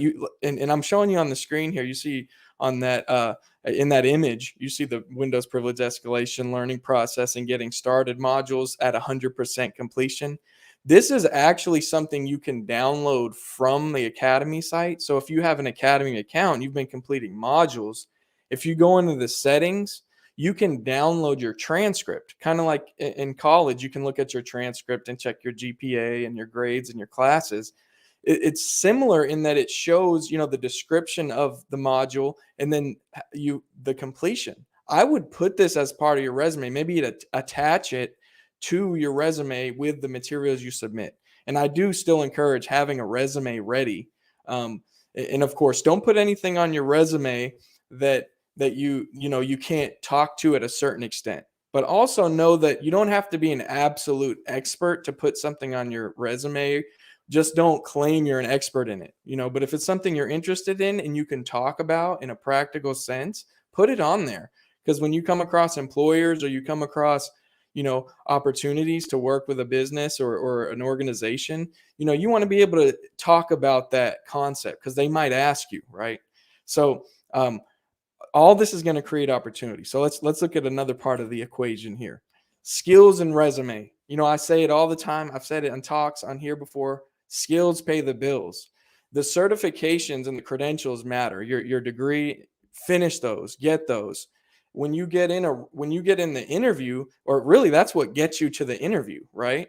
Once you're in the interview, those certifications, they don't do much more for you after that, right? Yes, you can command more salary depending on the credentials you have, but beyond that, it's about skills. It's about putting that to the test. And this is advice I'm regularly giving myself: is what am I saying I am? And then what do I actually bring? And what do I need to continue to grow in? Because we all have room for growth. You don't have to know everything. So breathe easy and realize you don't have to know everything, but you do have a lot of skills. So talk about those. Sometimes, in those interviews, that's when it's time to start doing a little bit of bragging about your experience and where you've come from. So I'm going to give you some practical tips on a resume here. So I'm not going to break down a resume. I've done that, though. I could do that in the future, just talk about different sections of a resume and what it means. Because I've been on the hiring side. I used to lead a college department that taught IT. So I would hire instructors, I would hire students, I would do all those types of things. And I saw a bunch of different resumes. I saw things I liked, saw things I didn't. I've also helped students build resumes. And what I've noticed is really it's hard to just start with your resume. Like, what do? Do you write down a list of things you're good at and then find a template? I personally think that's a good route, right? If you're like, I'm ready to start looking for jobs and I want to apply places and start building these connections, but I don't have materials to provide. Just start with a blank sheet. Write down the things you're good at and the things you like and the things that you believe you can talk about in a certain extent for like a pen tester role or whatever role you want to go for in this industry, a security analyst. There's so many different roles. Try to find that first, come up with a list of skills you're good at, and then just get on a search engine, Google cybersecurity resume template or junior penetration tester resume template. And you'll see a lot of free templates. Of course, vet the links and make sure you're not downloading something malicious. But even like a word processor has templates in it. So if you opened up Word, any version of it, whether it's Microsoft Word or another open source alternative, they're going to have templates that you can use, and they have resume templates. So just start from a template. You can customize it and make it look colorful and good, after the fact. So that's kind of like my advice on resumes. Just start with it. You have some skills. And that's the biggest gap I've seen in a lot of my students who have the skills. I know them. They've been with me for a while. I see them not adequately sharing who they are and like their skill set. So they might be getting overlooked just because they're not clearly representing themselves and their awesomeness, if you will. So let's go to the next one. So personal projects plus community. Right. So some I know a lot of people have ideas that they want to work on, but maybe your hesitation kind of holds you back. The what if, you're like, I don't know if I should. It's, what if this happens or what if that happens? Try to turn that what if into a positive, because you're using your imagination in a negative sense. Right. Yeah. You got to be kind of creative to spot risk, right? We're in an industry where risk is a big deal and you have to identify what could potentially happen. But when it comes to your skills and what and trying to attract opportunities and find opportunities, what if that project you worked on led to that next opportunity, that fulfilling opportunity? This happened to me, and I'm showing OXDF's Hack Stuff blog. I love it. It's a weekly read for me. Every time he releases it, I love to read. I think he's a great writer. I learned from him. So you actually could do this too. When I first started using Hack the Box before I worked here, I was a part of the community. I still am a part of the community, but I was just a member in the community. And I was just blown away when I discovered retired boxes, because my educator mind was like, all these retired boxes I'm allowed to do write-ups on and make videos about. And, a video is like a write-up in a different form. So, when I was going through the retired boxes, I started getting in the habit of writing reports as I went. And then I started doing live streaming. And this is just to share ideas for all of you who may be thinking about, maybe I should do a channel, maybe I should do a meetup. And that talk about meetups earlier was great, and communities, because I think community is core. So when I started doing live streaming, I realized that while I was learning live, it was kind of vulnerable. I was like, I don't know if, this is people watching me learn. I'm not at my best. Like, I'm not perfect. I didn't rehearse this. I rehearsed this talk, but when I would do walkthroughs, I wouldn't rehearse them. It would almost be like a live online meetup, and people would come in and they would even share, like, try this. And we would collaborate with each other. And the thing that was great about that is it kept me motivated. So if there was a lot of people there, if there was only a few there, we were working together in community. We were building relationships with each other. And that's how, honestly, that's how jobs form. And that's how businesses form. Earlier, if you were here, you saw that talk about starting a cybersecurity community or an InfoSec community or even a Hack the Box meetup. When you build those relationships, those are valuable. You can actually turn your meetups and your teams into companies. So if this, you don't want to just be employed, you want to be an employer, you can do that with all the skills you're gaining through Hack the Box and Hack the Box Academy. So these are just some of the ideas. Community, I'm a huge fan of. I'll give another example. I've seen this happen. Someone is very active in Discord, right? They're just helping people out. They're doing write-ups. They're saying, hey, look, I found a typo somewhere, or what's going on with this box, or something's up. And, on our side, we see someone being incredibly active and all that. And lo and behold, that person gets a job eventually with Hack the Box. This is when I was doing my live streams and doing the videos and showing, I started teaching basically on YouTube and on Twitch. That's how I got recognized by Hack the Box.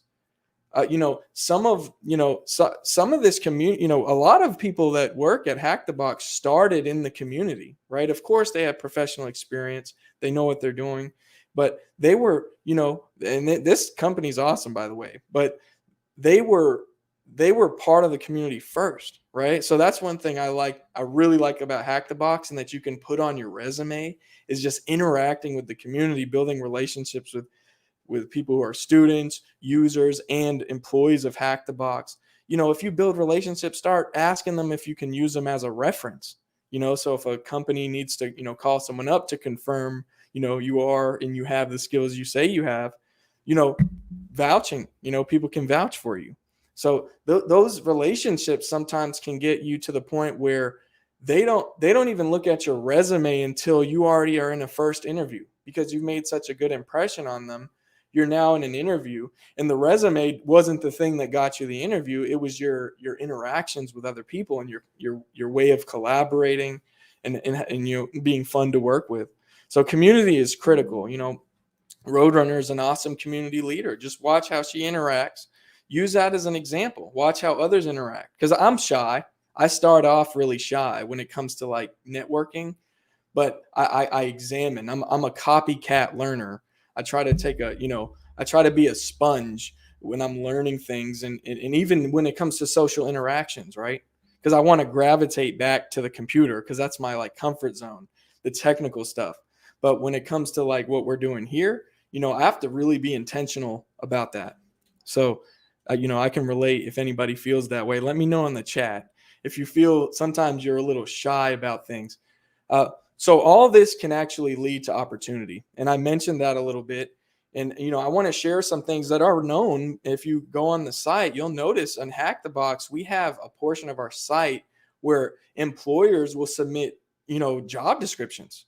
There's a feature that's actively being built called Talent Search, which is an enhanced version of, employers being able to share their jobs and finding the right talent. So we're talking about a situation where as you're going to university, maybe as a hobby or as something you schedule with your friends weekly, you go and you do Hack the Box, and then you start trying to apply for jobs on the Hack the Box platform.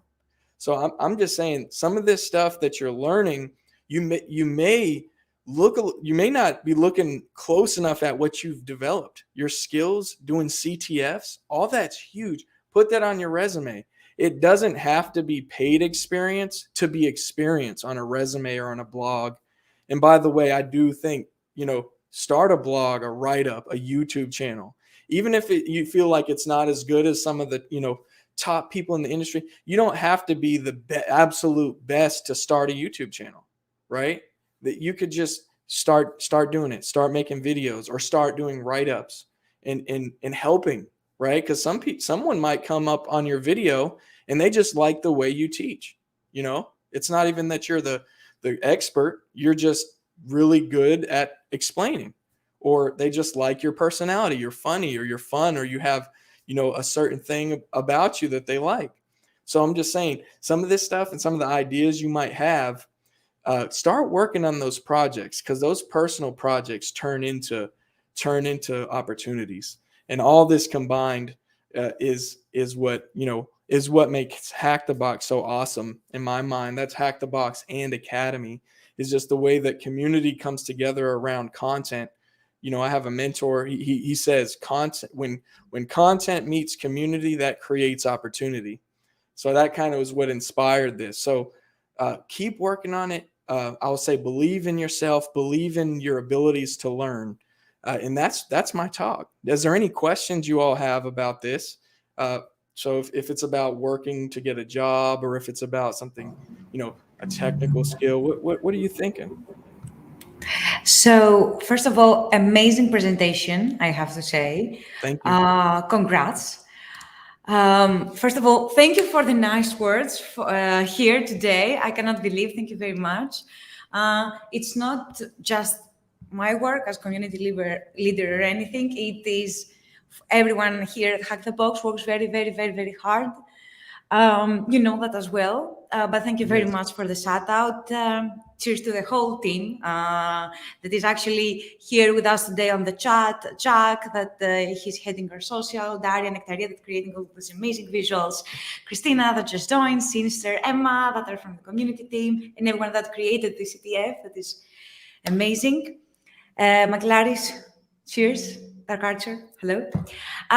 So, it was an amazing talk. We have a question. So, can I live stream when I practice on HTB? What do you have to say to that as a streamer also? Can you live stream? Is that the question? Yeah. Yeah. Retired boxes though. So don't retired boxes, and then our free tier 0 modules on Academy. I did an Academy stream once and put it on YouTube, and people like it. I was surprised that they liked it. I would strongly encourage you to do that, because it's going to challenge you, because now you have eyes on you. So you're like, whoa, I got to be on my stuff. I can't be lazy or passive. So it kept me motivated. Every weekend I would go live and do a retired box, even if I didn't get it that night. Like there were nights I was like, I can't figure out how to get this, pop a shell on this box. This is annoying. But like I would say, all right, guys, I'm doing this tomorrow night too. And we would finish it that night. So it was kind of fun to spill over to the next day. And another question that I have, what about tier 0 modules that are free? Can those be live streamed? Yeah, we have a policy on our site. If you want to, screenshot that or just save that so you have it, there is absolutely a rule that says you can stream those. and Exactly. working through them, doing the solutions. Oh, Get creative with it too. yes, get creative with it. Also, you can watch always the videos that we have with Network Chuck, that he's showcasing amazing commands with Linux. So you can see all our write-ups and guidelines, what you can do here on the link that is popped up. But also, you can create some more amazing content with retired machines. Plus, in Battlegrounds, we have the practice battles that you can also live stream. And also we have the tier 0 modules and the retired challenges. So go creative with it. Yeah. We have another question that, okay, we have a lot of fans actually, that I found Bob for the Academy team by posting my email as a comment on one of his YouTube videos. So definitely make content and get your name out there. You have a lot of fans, nice. Actually, this is how we found you, right? That wasn't a goal. That's the thing, is like, when I would live stream, I would oftentimes get off the live stream and I would say, you know how cool it would be to work at this company? Like, I would even say live, I would be like, this is cool. Cause I'm looking at Hack the Box and I'm like, this is like a really like fancy looking hypervisor, you know, like VMware or VirtualBox. I'm like, oh wait, I can look at write-up. So it was like discovering this amazing thing, and I wanted to know more about it. And I told my my wife when I first saw that comment, I was like, I don't know if I can believe this. It was like a pinch me, I'm dreaming, or am I being social engineered here? And sure enough, it was a real thing, and here I am. I'm glad to be here. I'm grateful. This is an awesome place to be. So yeah, put it out there. You never know who sees it. You never know who benefits from it. And don't do it just to get an opportunity. Do it to help other people. That'll make your content so much better. Also, I would like to say here 2 things. First of all, I think when we found out, I think it was me or Giacomo that saw your videos on YouTube and posted it in Hack the Box internal Slack, and we saw you and we're like, okay, this dude has something. And this is how I believe Ben or Dimitris approached you. I believe Ben, was it? Mm-hmm. And last but not least, I would like to say Dimitris, that is also the head of Academy. Dimitris Bouyoukas, he was also to learn security back in the days, and we were also colleagues when we were pen testers. He was saying one thing to us, our manager back then, we were pen testers, that in order to make sure you know something, make sure you can explain it at every little detail. So what Bob is saying here today, that try to stream, like to make streams or create write-ups like OXDF, his write-ups are Bibles. So cheers to XDF also, thank you very much. Try to create videos or content and try to learn how to explain it in the most easiest and simplest way. This is the way you know how. This is when you know something very well. Do you agree, Bob?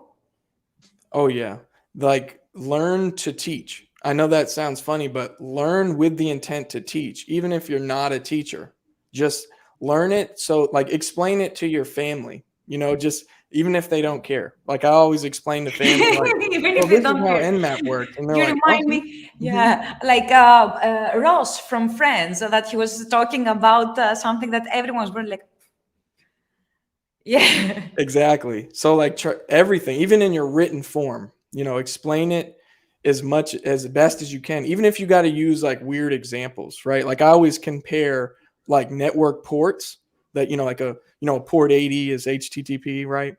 Like to Monsters Inc. in the doors, the ports are like doors. So like, even if it's not the most technically accurate at that point in time, try to put it in a form other people can understand. It's going to help you, because your mind, when you start to try to format it in a way to teach it, it I don't know what it does psychologically, but it activates something different. I've noticed that in myself personally, is when I try to teach something, it makes me know it better. It forces me to know it better. Okay, that's very nice. Bob, if you want also, after I think we have many questions, but What I'm thinking is why we do not schedule an MEA so we have everyone to meet you and ask a lot of questions. So guys, we can schedule something exclusively with Bob and get to know him better since you love his wits so much. And we're going to go on a small break now and we will be right back with an amazing talk. Do you know what is the next talk, Bob? This is, I can't remember. Sorry. So it is the interview with last year's winners. Oh, yes. With the SIGINT team. 2020 Yeah. CTF. Yeah, they won the CTF, the qualifications and the finals. And it was the first year participating to that CTF. So it's kudos, and we really look forward to hearing from them, their tips for everyone tomorrow. So thank you very much, Bob, for your time. Thanks for having me. We will be right back. Bye. All right, So bye, guys. We're going to go on a small break and we'll be right back with SIGINT team from University of Edinburgh, and we're going to interview them everything about their last year's experience. Bye, all.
And we are back. We did a small break because we have a little bit exceeded our time with our previous talks. So guys, now let's give it up to the team that won last year's competition, that completely smashed everything at the end. And we were very surprised because we didn't know them back then. But now we know them, and congratulations for everything that you did. Let's give it up to SIGINT team. Please welcome CK and Victor.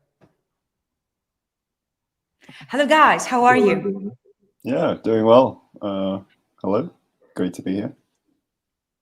What about you, Victor? Likewise. Happy to be here. Kind of excited for the CTF. Oh, yes. You're participating tomorrow, right? Yeah, absolutely. Okay. So now that you saw also maybe the trophy, do you feel, guys, that you really, really, really want to win also this year? Yeah. Well, I mean, before that too, but afterwards, that too. Okay. The trophy just kind of topped it off. We were like, oh, this is great, but now it's even greater. So yeah, now we're like, no, we got to fill with Buckfast. Okay, that's very nice. Well, if you do it, or anyone who does it, we want pictures, guys, please. So, I think the first thing that everyone, I have at least introduced myself. Do you want each one of you guys to introduce themselves and who you are? What do you do? Anything you want. Oh yeah. So hi, I'm CK. My handle on HTB and most of the internet is Nankeen, and I study computer science and mathematics at the University of Edinburgh. Yeah, and for myself, my name is Victor. I go by Xenocide Wiki pretty much about anywhere on the internet. I also study at the University of Edinburgh, with the only difference being that I study mathematics. Okay, so you guys study something different, right? Yeah. Okay, but how did you meet? So I think what happened in our first year of university was that we kind of met. We used to live in the same accommodation, and we kind of met in like a common room that we had. And then later on, I think we were returning from a maths lecture, and we didn't actually know that we were returning from the same one. So we saw each other on the bus, and then Siki kind of waved me over to like come sit next to him. Yeah, I was like, wait, I think I know you. Yeah, it's like, oh wait, I've seen your face before. Yeah, I've seen your face. And then we kind of just started chatting about cybersecurity. I don't remember what the reason was, but we ended up deciding that we want to play. Yeah, we want to play in like this CTF that SIGINT was organizing before we joined them. Okay. And yeah, we won that CTF, and then ever since we've been really good friends. So you're also, besides Hacker Bounties, you're also friends, right? Yeah.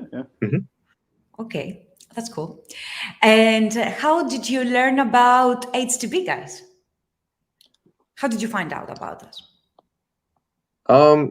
So personally, I think it was word of mouth, at least for me. So I kind of, started browsing around with things related to cybersecurity in like 2015, around there.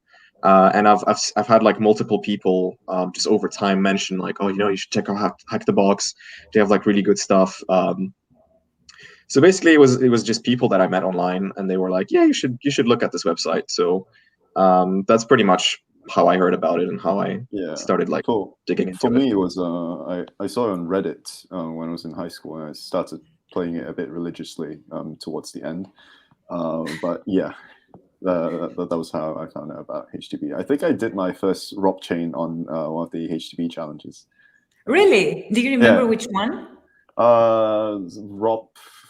I forgot the name of it, but it was one of the ones where you have to like leak a libc address.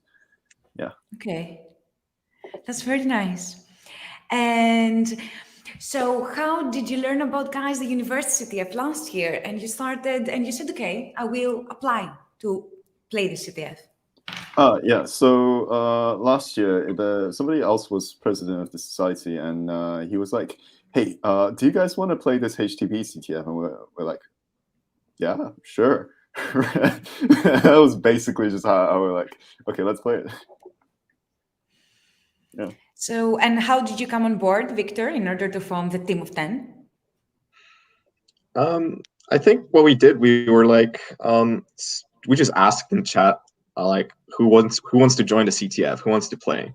Yeah. And then we had exactly 10 people that wanted to play in the CTF, and that's basically how we formed the team. We're like, okay, we have 10 interest people. There's 10 spaces. Might as well let all of them play with us. So that was basically it.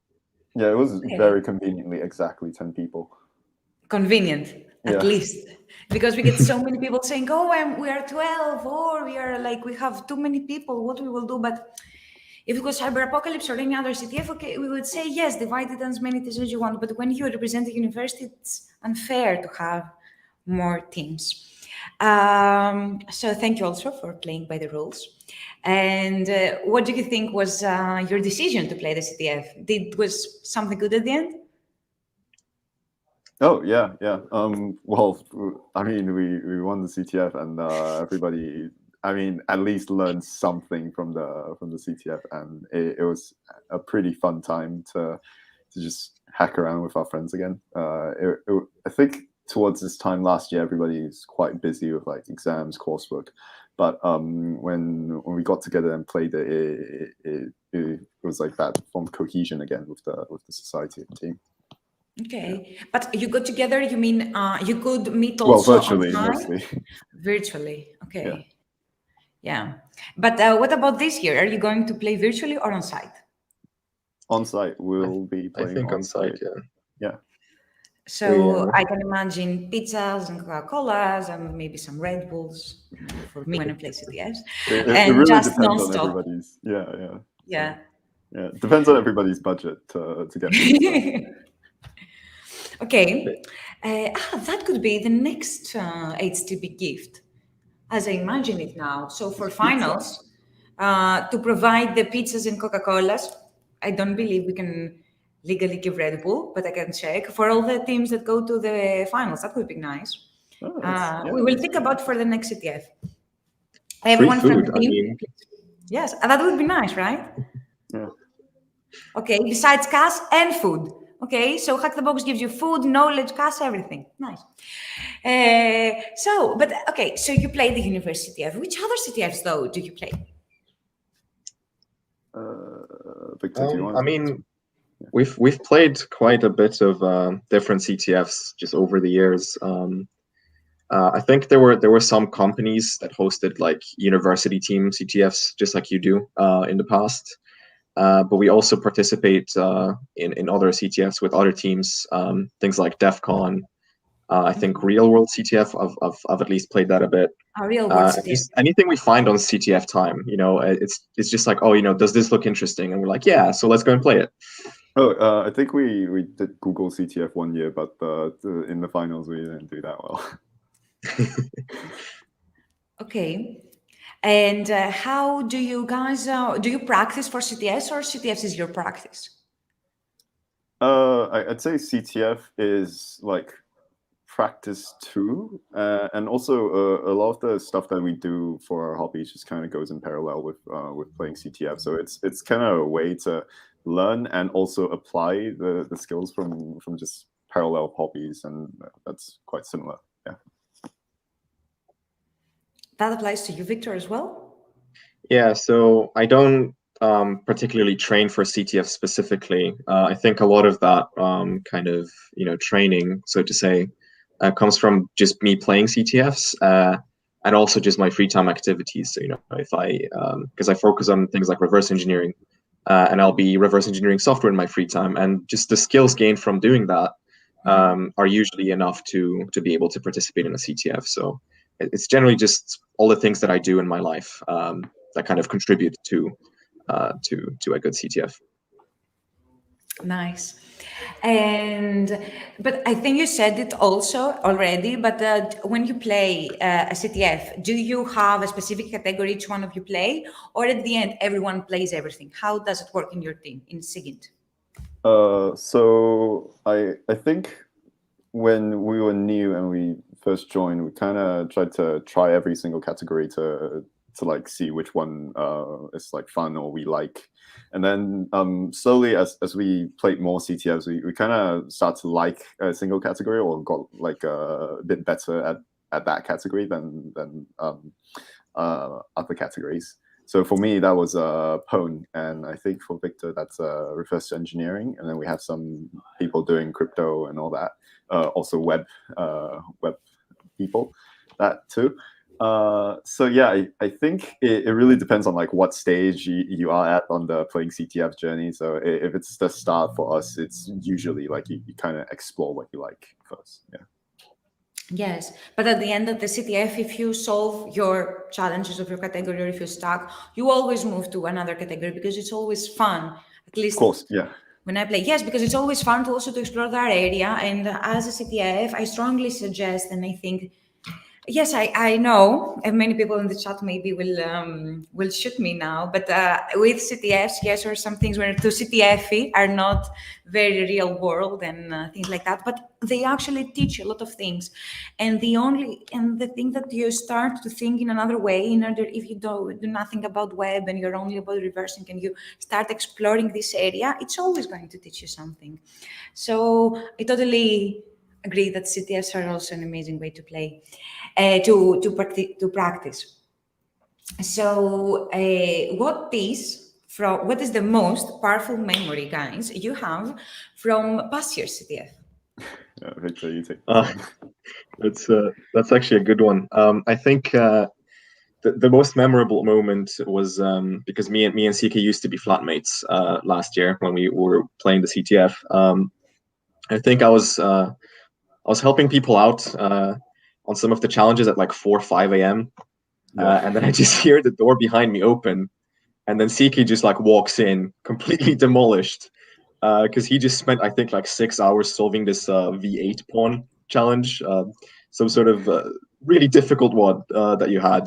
And he just walked into the door and he was like, "Victor, I want to die." And then he just went to sleep. I was like, well, fair enough. Okay, that was at the finals or the qualification round? That was during the qualifier. So it was like a browser exploit that was in the Pwn category, and not a lot of people in the team does Pwn. So I can get why that you would say, like, if you jump over to another category, it's quite fun because you explore new things. But in that situation, I was the only one who was doing that single category. And that was the browser exploit was like the last one, and spent the whole night on it. 4 a.m. I walked in, and then Victor was just there in his bed, like looked at me and like, "So," right? And I looked at him like, "Mate, I want to die." I want to die. Absolutely demolished after that. Sad. Yeah, Sad. but it was super fun though. Yeah, I know. These are also the most memorable and the ones that you love at the end. So what was, guys, the favorite challenge that you have from past year's CTF, if you can remember? I think I would say that the Active Directory challenges were quite fun. I think we only solved one of them, but I spent quite a bit of time on the second one that I think nobody solved. And it was kind of fun to get away from the reverse engineering side of things and just look at something that I actually didn't know a lot about. So, it was a lot of Googling, a lot of kind of fiddling about with things. But I feel like I really enjoyed it because I could learn so much from it. So that's certainly my favorite challenge. Okay, that's very nice. And a lot of people actually commented that they love the Active Directory challenge, and we should have it more and every time in the Uni CTF, actually. And in the first CTF and the second year CTF. For the finals, we have not decided yet. We have an AD lab. So thank you, Victor. And what about you, CK? What was your favorite challenge? Yeah, I'd say the AD challenges were really fun. And also, I think that browser exploit challenge was pretty fun for me personally. For the AD, it was because everybody was like working on it and trying to push any progress that we can make.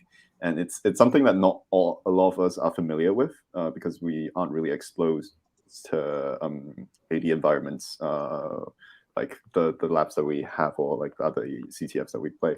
So we weren't really exposed. So we were learning a lot while trying to do that thing. But for me personally, it was the browser exploit because it was just something that I spent a lot of effort on. And when I was done with it, I was like, okay, I can rest. I can sleep. Okay. Yeah. Yes, I know that feeling that you continue to work and work and work details in your mind. I know, guys, we do not play tomorrow the CTF with you, but I have to say, from a person that thinks about what we're going to do and organizing this end to end, I have to say that we also, when we design a CTF or when we design everyone from the team, from the challenges, from the marketing, everyone, we have ideas anytime and we have like always a notebook with us, putting down notes in order to make sure we create the best CTF ever and the best content.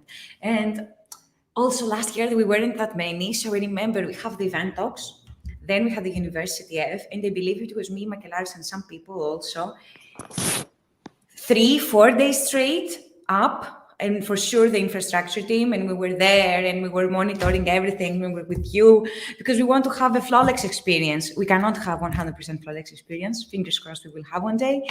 But yeah, so We kind of correlate. We're very sorry for CK that we wanted to die, but I'm sure. Oh, that no. It's like I want to die in a good way. Yes. I didn't mean that. Yeah. Yes, you want to die out of happiness. Exactly. It happens. Yeah. Yes. Okay. And so that happened, and you solved that hard and joyful though challenge, and you solved also some of the content, and you win the competition last March. How do you feel? Tired. Okay, honest. I think extremely relieved, I happy, think, yeah. but like Yeah. tired because we just spent 48 hours with, very little sleep, just playing things. So the celebration came a bit after. But the first thought was, okay, we're done. We won. Amazing. Now I can sleep. I think that was my first thought, at least. Yeah. Then after that, I think after waking up the next day, we were like, oh shit, we won, right? And then we're just like, yay. Okay. And how the rest of the people in the society reacted to your victory? I think most of the society was in the team then, so we're just like, yes, oh yeah, okay, let's get the prizes. Okay, and what about the professors or the university, your university? What was the reaction? I think they actually, posted something on social media about us. Yeah. They might have. But I wasn't the one in contact with them, so I won't be too sure. But we did have like a post from the School of Informatics about it, so that was nice. So they were quite proud of us winning. So they did a couple posts here and there. Yeah. Yes, winning 200 universities and learning all these things, it's tough. So thank you very much, guys. We do not take it for granted. Thank you for accepting our invitation. Thank you for joining the competition in the first place last year. And thank you for participating also this year. I wish you all the best. All the best of luck. And do you want to share some final inspiring quotes for everyone watching the stream and Israel tomorrow? Yeah, why not? I think I have a good one actually. So when you go into like things like cybersecurity or in general, I think the most important thing to do is to go out of your way and just ask questions. And sometimes you will meet people that are not nice to you, and that happens. But I don't let that stop you from exploring and researching the things that you really care about, and pinging people with questions and asking them, because there will always be someone who is willing to cooperate with you and kind of help you discover that knowledge. And I think you'll find that when you get more and more comfortable with asking questions, you'll actually find that quite a rewarding experience. And what about you, CK? Do you want to share your wit? Yeah, I think Victor put it really nicely that there are people out there who's worth it to go out of your way to meet and talk to and learn from each other. That's an amazing experience I had over university. I was very glad to have met this group of people to help me grow and learn cyber stuff and just hack all the things. Hack all the things. So hack the world, hack all the things, guys. All the best for tomorrow, 1 p.m. UTC. Don't forget to tune in. The gates of the CTF are opening, so we will chat on Discord. Right. Bye, guys. Have an amazing day. Great. Bye. Thank you. It's been a pleasure. And now, guys, we are going to go again on a small break, and we will be right back with Checkpoint, our sponsor today, that is going to share a few words. And of course, then we will have Angel Liapas from our sales team that he's going to share an amazing panel with you. So all the best, guys. I think it's time to do a proper break because I kind of do it fast previously. And thank you very much for joining. We will be back soon in about 3-4 minutes. Bye.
And hello all guys, we are back with, as I promised, our sponsor for today, Checkpoint. Hello Tal, how are you? I'm good, how are you? Good to see you, Sari. I'm very good and I'm very happy and excited to be here today. It's exciting. We have many students watching. Everyone is very, very excited. So we couldn't be happier. What about you? How did you find the stream so far? It's super interesting. I was very happy to hear about the students who won the competition last year from Edinburgh. Congrats. And I'm excited to see who's going to win this year. I'm missing Shay here. Yes, I see as you. well. Of course. Hello, Shay. How are you? Hi, how are you doing? Do you hear me?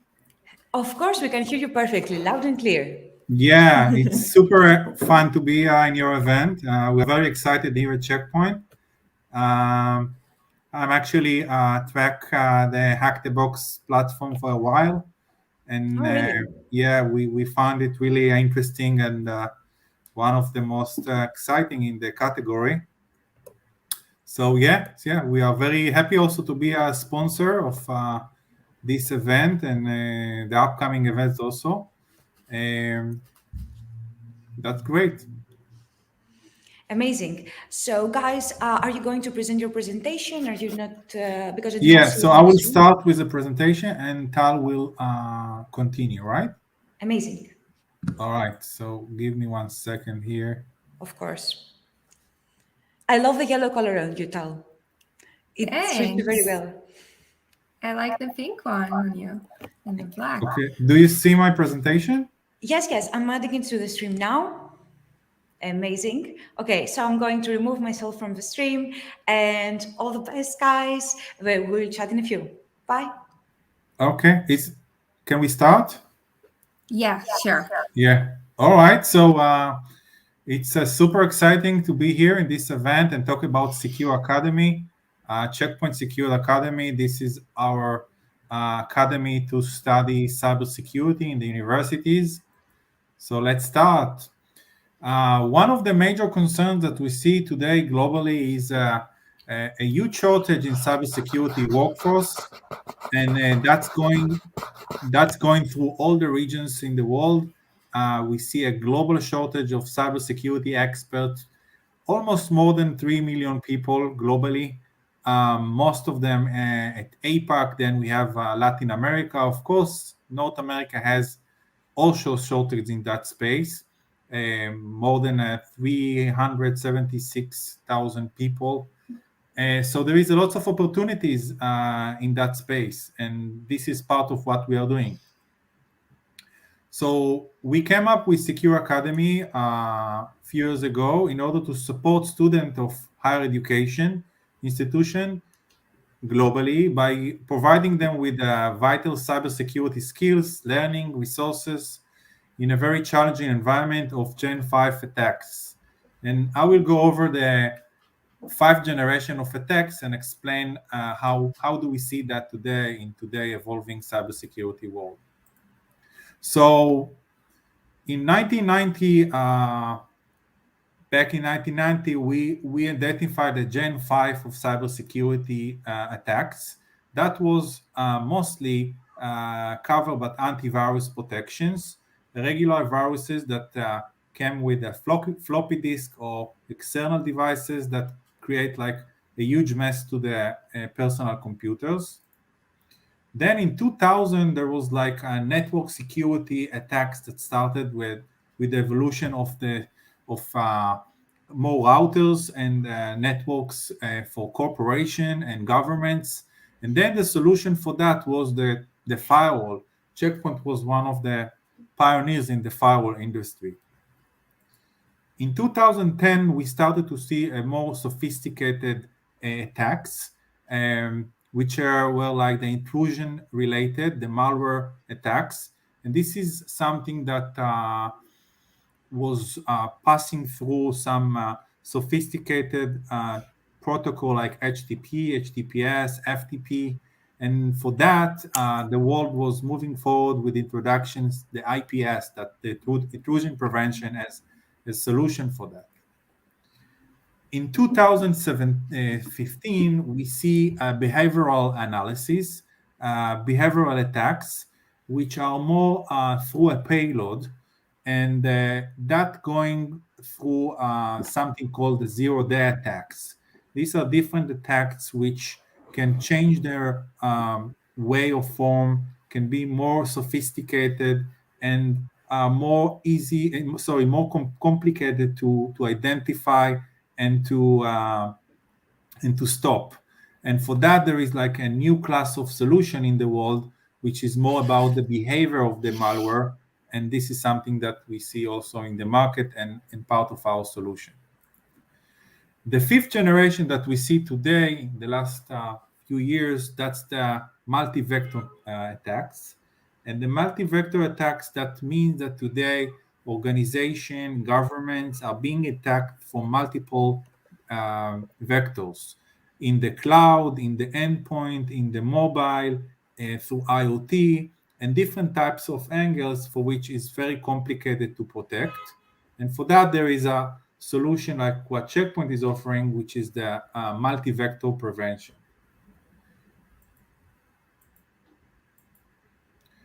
We can also see similarity between a biological pandemic and the cyber pandemic. And there are several items for which I would like to highlight here, which really can be similarities in how these two pandemics affect our life. First of all, we can identify the infection rates. That means how much the malware or a virus in the biological side is being affecting our host and being multiplying himself through in terms of time and in terms of machines. So in the biological side, it's mostly human, how many people are being affected by others. There is also the perspective of the prevention. Okay, how do we prevent viruses, or how do we prevent pandemics? Okay, it can be a zero-day solution. It can be segregation. It can be different types, but you can see also here similarities between these two items. In the safety best practices, we see awareness in the cybersecurity side. We see network segmentation. We see multi-factor authentication. In the safety best practice of the pandemic, in the biological side, we see mask and we see social distancing. But in general, both of these pandemics are very similar in their behavior and how we need to tackle them. And this is very fascinating. Another phenomenon that we see in the cybercrime these days is cybercrime become very organized. It's not like one geek person doing that from his home computer. It's a nationwide attacks. It's very organized, and there are big organizations behind these attacks. Cloud security risks are very involved with the rise of AWS, Azure, and other huge cloud services companies. Of course, there are new attacks in these vectors, and we see them daily. Ransomware is on the rise, and end user and computer are being attacked, especially now that people are working from home, and this is very common, and we see that like every day. Mobile is very popular now, and mobile malware is increasing dramatically. And we see, of course, new attack vectors, especially in the IoT and the 5G devices. Tal, this is you now. Yeah, thank you, Shaya, for sharing all this information about the knowledge security gap. This is a global problem that we're facing this day. And this is also why Check Point decided to go ahead and create this program named SecureAcademy. What we do is we go to colleges and universities all over the world. We literally work everywhere. We have hundreds of partners, thousands of students. And we offer students to go through free training, to get certifications. We provide the lab for them to practice. And we create the connection with the professors. So the courses a lot of times will be part of your school curriculum. When you are done with SecureAcademy courses, you get a LinkedIn badge and you get an option to work in Check Point, which is one of the largest, if not the biggest, cybersecurity provider in the world, and also our many partners and customers. Those certifications later on, they're really expensive in the market. So take advantage the fact that you're so passionate about it and you're in an age that you still have the time to sit down and do something a little different, to join SecureAcademy. and invest in us so we can invest in you in the future. We want to be part of the solution of the next workforce, and we want to spread the education everywhere. So it doesn't matter if you study in a fancy university or a community college, we want to be there for you and be part of your future. So let us know. Shai, you want to share the content information? The presentation stopped. If you want to find more information, just Google search SecureAcademy Checkpoint, and you can connect me. You can also find me on LinkedIn. Just look for my name, tell Avidov, and I'll get back to you with information how you, your faculty, your friends can be part of our academy and get all the resources that we offer. And thank you and good luck in the games. I'm so excited. Thank you very much, guys, for joining today. Interesting talk. Sorry, say I muted you because you were making an echo to Tal. So I muted you so we can hear her. Can you unmute yourself? Perfect. So thank you very much, guys, for joining and for sponsoring, being our grand sponsor for the CTF. Any other last things that you would like to address to the community before we go to Lorenzo? Yeah, sure. So I think our presentation had 3 more slides talking about SecureAcademy. So I just want to emphasize again, if you want to hear more about it, just Google search SecureAcademy Checkpoint or find me on LinkedIn, and we'll explain you how to join. Amazing. Have an amazing day, guys. And we are going, I'm going to remove you. Bye, Say. Bye, Tal. And now we are going to speak with the one and only, the creator of Parrot OS, the founder, the Italian one, Lorenzo, aka Palinuro. How are you, Palinuro? Hi, thank you for the opportunity. How is everything over there? In which part of Italy you are located now? I am in Sicily, so in an island. It is very, very beautiful. Well, not now, in this very moment, but it is like a tropical environment to be in. Okay, and as I see, the point of the talk today, it is under the hood of a hacking OS. So what are you going to present us today? Yeah, exactly. Well, the idea is to tell about our future plans and the responsibilities that such project has on the cybersecurity field in general by explaining how it works under the hood. So how it works, how it is built, what are the engineering choices we made, and use it as a way to introduce to a major topic, which is where are we directed to? What is the direction for the future of not only penetration testing distributions, but also pen testing standards and security in general? So let me share the slides. For sure. Okay.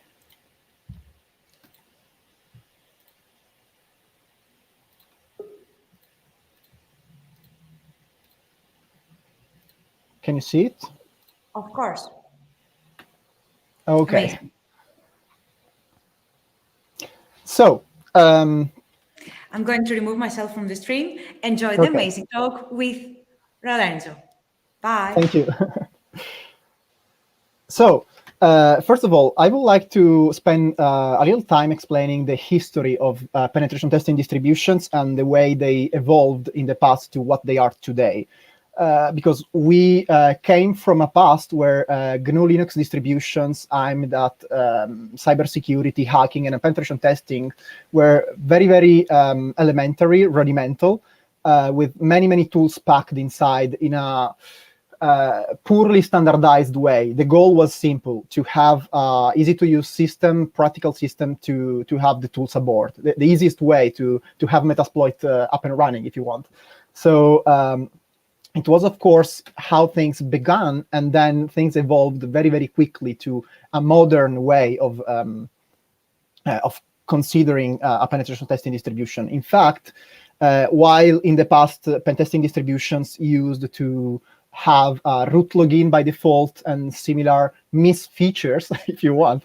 Nowadays, they have completely changed the way they are engineered. In fact, now we have well-made distributions where security is also taken in consideration, not only to test the security of another infrastructure, but also to keep the system you use to test as secure as possible. So, and you can also install them natively and use it daily without looking like an idiot, which is something very, very new to this field. There are still people around trying to prevent newcomers to the cybersecurity field from installing such distributions and starting from them. I don't want really to jump into this kind of discussions, but my idea is nowadays penetration testing distributions have evolved so much that they can be considered valuable pieces of not only penetration testers or cybersecurity researchers, but also students, sysadmins, or other people gravitating around the InfoSec world. Of course, there are still some things to improve. For instance, the tools, the cybersecurity tools inside a penetration testing distribution are still thrown inside the system like any other tool without any other application without the proper integration. There is some kind of integration, but it is not what I want to see implemented in the future. Later, you will see more on that later in the slide. And it is also the source of many issues that we have seen in current distributions when we tried to apply them to cloud environments or embedded environments. Of course, we have a huge responsibility when it comes to taking the right design choices, architectural choices, because nowadays, differently from how it was in the past, penetration testing distributions set the standard of how to do a penetration test, how to practically do certain things. So when you have to take a choice, you also have to take in account how that will affect the certificators, people who build courses, people who build other cybersecurity products upon your work. So it is a huge responsibility, but we have seen the results of good design choices. And some of those choices are as shown here. For instance, what is the major difference between a self-made penetration testing environment, say you take your Ubuntu and install the tools you really need, or use Parrot instead? Well, there is a major difference because the whole system is designed to suit that kind of environment. Metasploit, to give an example, requires several dependencies. Some of them are just libraries sitting on the hard disk dormant unless you actually use them. Others, like PostgreSQL and other resources, will be loaded at boot time or will stay up and running even after you stop using Metasploit. So it causes a huge overload of the system that we have to prevent from happening. So for instance, Parrot comes with all the network services disabled by default. In fact, a very, very interesting thing that I usually use as an example to explain that is that Parrot Home Edition, the edition of Parrot without cybersecurity tools pre-installed, and the Security Edition, the one coming with everything pre-installed, use the same resources at idle. They don't use more RAM. They are like the same. The only difference is the amount of storage space required. Of course, you have full control over whatever you want to do. And of course, there is the major feature, the security of the system. Nowadays, you finally have an unprivileged user. We have tried to sponsor it for ages, since almost the beginning of our project. We went away from the root login approach to adopt a way more secure approach instead. Now, even our competitors are doing the same. I don't really feel them as competitors. They're like people playing the same game as us, and we really, really enjoy being in the same field with other people developing different products with different ideas and trying to improve both of the projects, experimenting new ways of doing things, copying each other, trying to make something different from the others, and trying to innovate the field. But security is something everyone is starting to finally agree on when developing such projects. Of course, there are also sandboxing technologies. We have experimented with those since ages as well. For instance, we have experimented with fire jail sandboxes and other similar technologies. Nowadays, we mostly rely on AppArmor and other features directly provided by the Linux kernel, but with the proper default configurations. And of course, systemd. We have also to reduce the attack surface of the system to make it more secure, to prevent people from abusing some of the features a penetration tester will not actually need. For instance, we don't have systemd, networkd, we don't have timesyncd, we don't have other components that are not strictly needed and can be replaced by safer alternatives. And of course, there are many, many other interesting features. For instance, the full disk encryption, which is very, very easy now with the new installer. We don't only ship the tools, but we also ship all the libraries that they need. And not only that, we also take care of people not using the tools directly, but developing their own tools instead. So we also provide additional libraries, either pre-installed or available through our repository to actually enable them to develop their own tools, utilities, scripts, hacks, whatever they need. We try to provide the best toolkit for them, because Parrot at this point is no longer a set of tools provided inside a Debian distribution. It is nowadays something more similar to a framework of frameworks, if you want, a framework of tools. So you can use it as a playground to build your own environment. You can customize it. You can just use it as it comes with proper defaults, and we have to work properly to provide the best defaults to do that. And of course, another thing we do is we not only try to pack the perfect environment for people, we also try to keep it updated over time. So it is the real challenge of the system. Make it work, make it survive updates. Of course, hardware compatibility is another very, very important feature. Just try to run aerodump-ng on a standard distribution or another operating system with one of those very, very cheap wireless adapters, for instance. They will not probably work. They would on Parrot with the proper patching we do to the kernel, to other system components, additional drivers we provide, and so forth.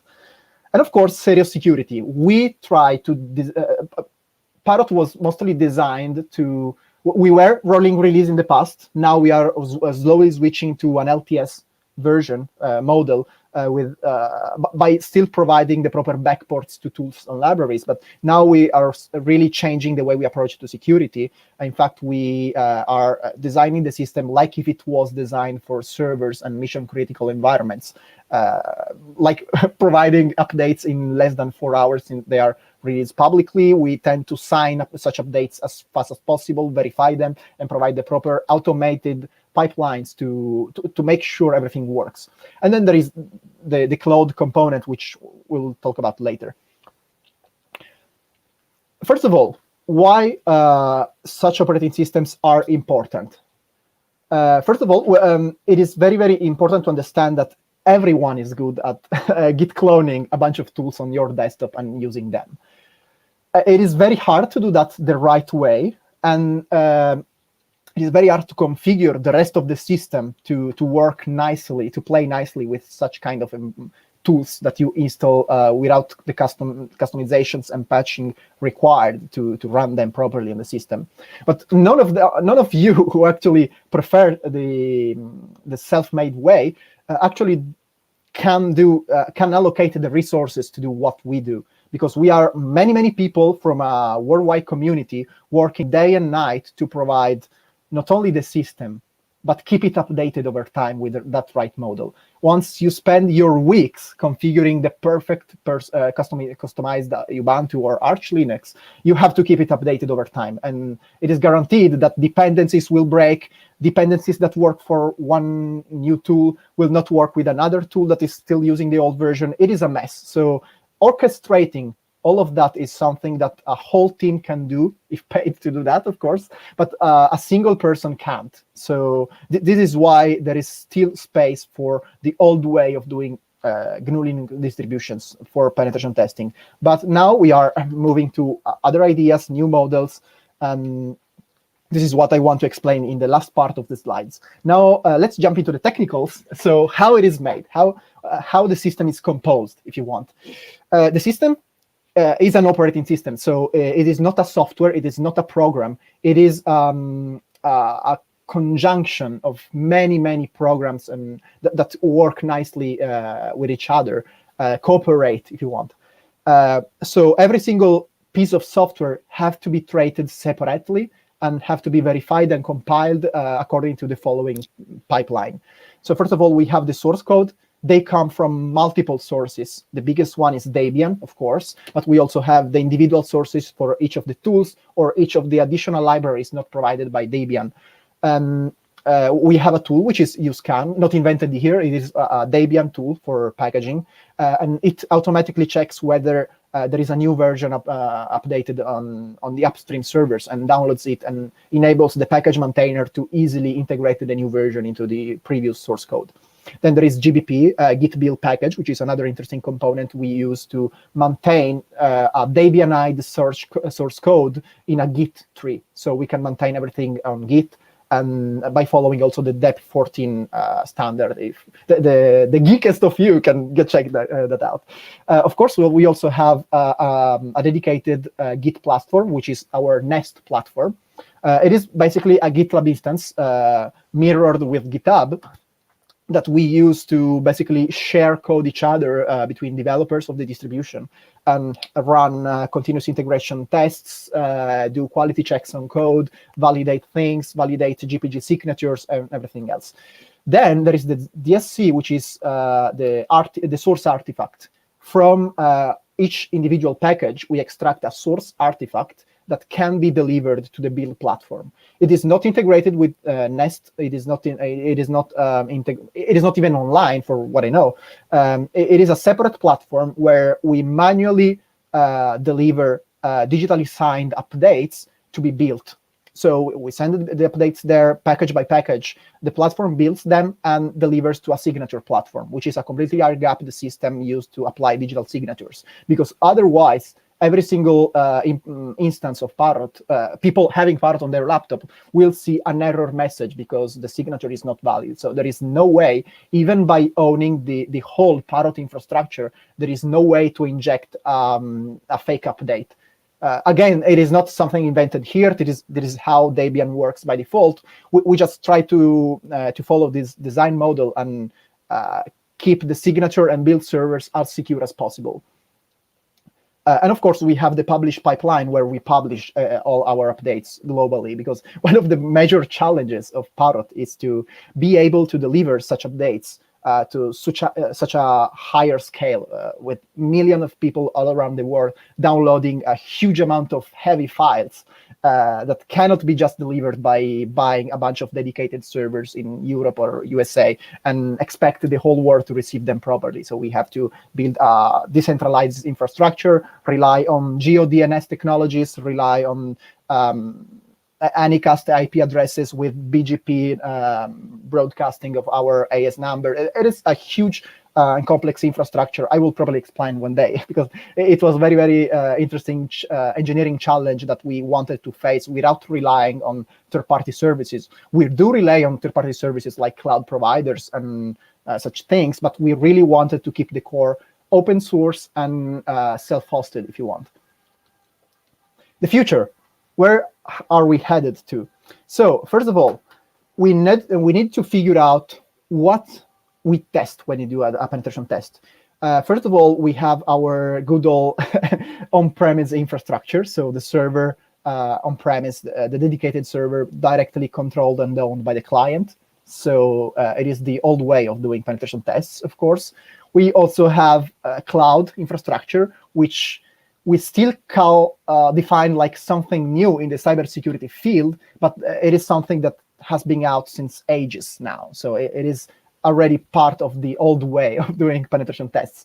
And it is still an underrepresented field of cybersecurity. So we lack, as a developer of a penetration testing distribution, see the lack of tools to properly test cloud infrastructures. And not only tools, but also documentation and certification paths, learning material. There is no way to cleanly and linearly learn how to do cloud penetration testing properly, the good way. There is also automotive, because someone believed connecting cars to the public network was a good idea. And it is also related to the industrial part of cybersecurity, where security is very, very underrepresented. Same thing for IoT, where the S, of course, stands for security. And of course, there is the mobile field. I would like to spend a few words there as well, because mobile nowadays is mostly digital forensics. So, and with forensics, we see a major issue with not being able to do digital forensics with open source tools. Not anymore, at least. We have few very, very big companies running very, very expensive products that are proprietary, and you can't look inside. Digital forensics, differently from cybersecurity, is a science. So you have to be able to demonstrate what you do step by step. Every single step have to be reproducible, and you have to be able to explain how the tools you used worked under the hood to make the whole process linear and clean, so that you can actually demonstrate what you did. As I said, the reproducible way. There is no way to do that with a proprietary tool or even a hardware black box that you don't know how it works under the hood. And there are no tools to do the same job. There are no tools that do the same thing at the same level. So if you are a developer, please start developing new tools for cloud penetration testing and digital forensics, modern digital forensics, because we really see a lack of tools here. Another interesting thing is, how do we test such components, such attack surface, if you want? There is the old way, which is your own laptop. You go at the company with your laptop and start your penetration test. It's pretty boring now. But then there is also a new way to do that. You can use the cloud. You not only test the security of a cloud infrastructure, we can also leverage the cloud, how powerful the cloud is to make your penetration test. You can run virtual machines with your system inside and do old style way like test to your infrastructure. You can deploy a more complex kind of infrastructure by leveraging containers or even Kubernetes, why not, orchestrators. You can test a platform from several regions all around the world. You can really escalate the penetration test to the next level with cloud technologies. But why not? You can also use mobile and IoT. As I wrote here in the slides, drop the box and pound it later. You can actually penetrate infrastructure with hardware and use it to pivot into the platform later on. So make your presence persistent inside the network. It is also what attackers do in real life. So it is part of what you have to simulate. And offering an operating system that can actually offer some tool set and ideas to do that is very, very interesting. In fact, it is why we are reintroducing the ARM support, not only to make Parrot run on the new Mac M1 processor, but also to enable either us as a team or other people to build the products upon Parrot. And of course, there is CI, continuous integration. This is my holy grail of cybersecurity, because security has never been a product you add upon your network. Security is a process you integrate into the development of the infrastructure. And CI, being able to add security checks, security tests in your development workflow, is the only and sole way to solve the many cybersecurity issues before they even appear on your infrastructure. And this is where I want to arrive this is my arrival point. This is the final goal of Parrot, being able to put cybersecurity even there in a very easy way, not just hacks, very, very expert people who know how to do that, but offering things that can be standardized and used by anybody in the world by default. So Hack the Box is now the main sponsor of Parrot. They pay the bill, if you want, of the whole project, and they are really helping us a lot with infrastructure, with engineering, with helping us with human resources. They have really changed our life as a project. So thank you, Hack the Box, and it was very, very a pleasure to be here today. Thank you very much for your kind words. Really, really, really much. I think it was very, very exciting talk. And it's the first talk that we do together, as far as I can remember, Yes. as Hack the Box and Parrot. So congrats to our community as well also. Thank you for this opportunity. Of course, Lorenzo. It's always a pleasure. So do we have any questions, me now through in the chat, about Lorenzo and the upcoming features of Parrot OS?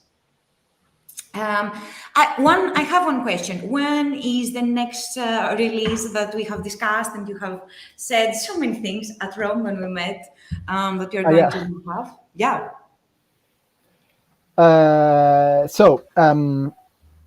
We are developing the new LTS version, so that will represent a major improvement of what we offer to people. We are taking the ARM images back. We are developing server editions. We are partnering with Linode for exploring the cloud penetration testing together. We are doing many things for the future. As I told you when we were there in Rome, I still see that lack of open source tools to do proper cloud penetration testing and, of course, digital forensics. So this is where I really want to focus my attention on for the future, and I really would like other people to join us in this adventure to improve this amazing world where people come together to fix an issue, which is code nowadays became so complex that you cannot really keep track of how infrastructure work. So you really need to solve those issues by providing tools, by simplifying infrastructure, and by taking everything in consideration while doing cybersecurity. Nice. I totally agree. And that is an open call, I believe, for everyone. Everyone, if you have an interesting Git or something interesting and cool that you want to share with Pournouri and Hack the Box and Parrot, you can always drop it in our Discord. You can always slip it into his Discord DMs or Twitter, because we really are in Hack the Box and Parrot OS. Our focus is not to make only cybersecurity training accessible to everyone, but also the best of the best cybersecurity courses and content and tools. So all suggestions, please bring them up, and we cannot wait to see that version, Lorenzo. Thank you. Thank you so much. Thank you so much for joining, and good luck to the tropical, as you said, Sicily. I'm very happy that I hope I meet you also there one day. We need to do the next meetup after the one that we will do here in Greece, to do the next one in Sicily. Why not? Yes, everyone, guys, that has not checked out Parrot yet, because there were many people commenting that they have switched and they have tried Parrot. Try it out. We have also Pornbox if you want to take a look, and also try Parrot. I know we will have an installable version of Parrot for the Poundbox, by the way. We will have the Poundbox edition you can install on your laptop. So that is the major news for today. Exactly. So thank you very much, Palinuro. Goodbye. Give my wishes to everyone over there. So, guys, we're going to go for this very small break, and next we have our next talk with our sales account executive, Angel Liapas, who is going to do a panel with some of the top professors of cybersecurity schools, universities around the world, and they're going to chat about academic training. What is their view? So even if you're a professor, you need to see it, to see how they use HTB, but also as students, you can address some really interesting questions, or questions that you wouldn't dare to ask your professors. So bring it on. Guys, we are going to a small break to get everything back up and running, and we'll be right back.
And we are back. It was a very small break because we need to jump right to our next talk because we kind of lose track of time with every questions and everything. We really wanted to reply all of your inquiries in the chat and during the stream.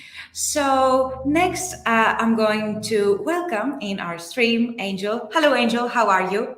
Hi, Sotiria. I'm very fine. Thank you very much for having us. I love your background, to be honest. You have never used that in any of our calls. So yes, you're a world traveler as well. Yeah, that's true. How is your day today? How do you feel? Pretty good. Thank you very much. I mean, the weather has been a bit strange lately, but everything is rolling. Thank you very much. And I'm going to add also in our stream our amazing panelists for today. Hello, Jason. Good morning, all. How are you? Good. How are you? Excellent, thanks. Hello, Sina. Hello, Chris. Hi. Hey, good morning. Hi.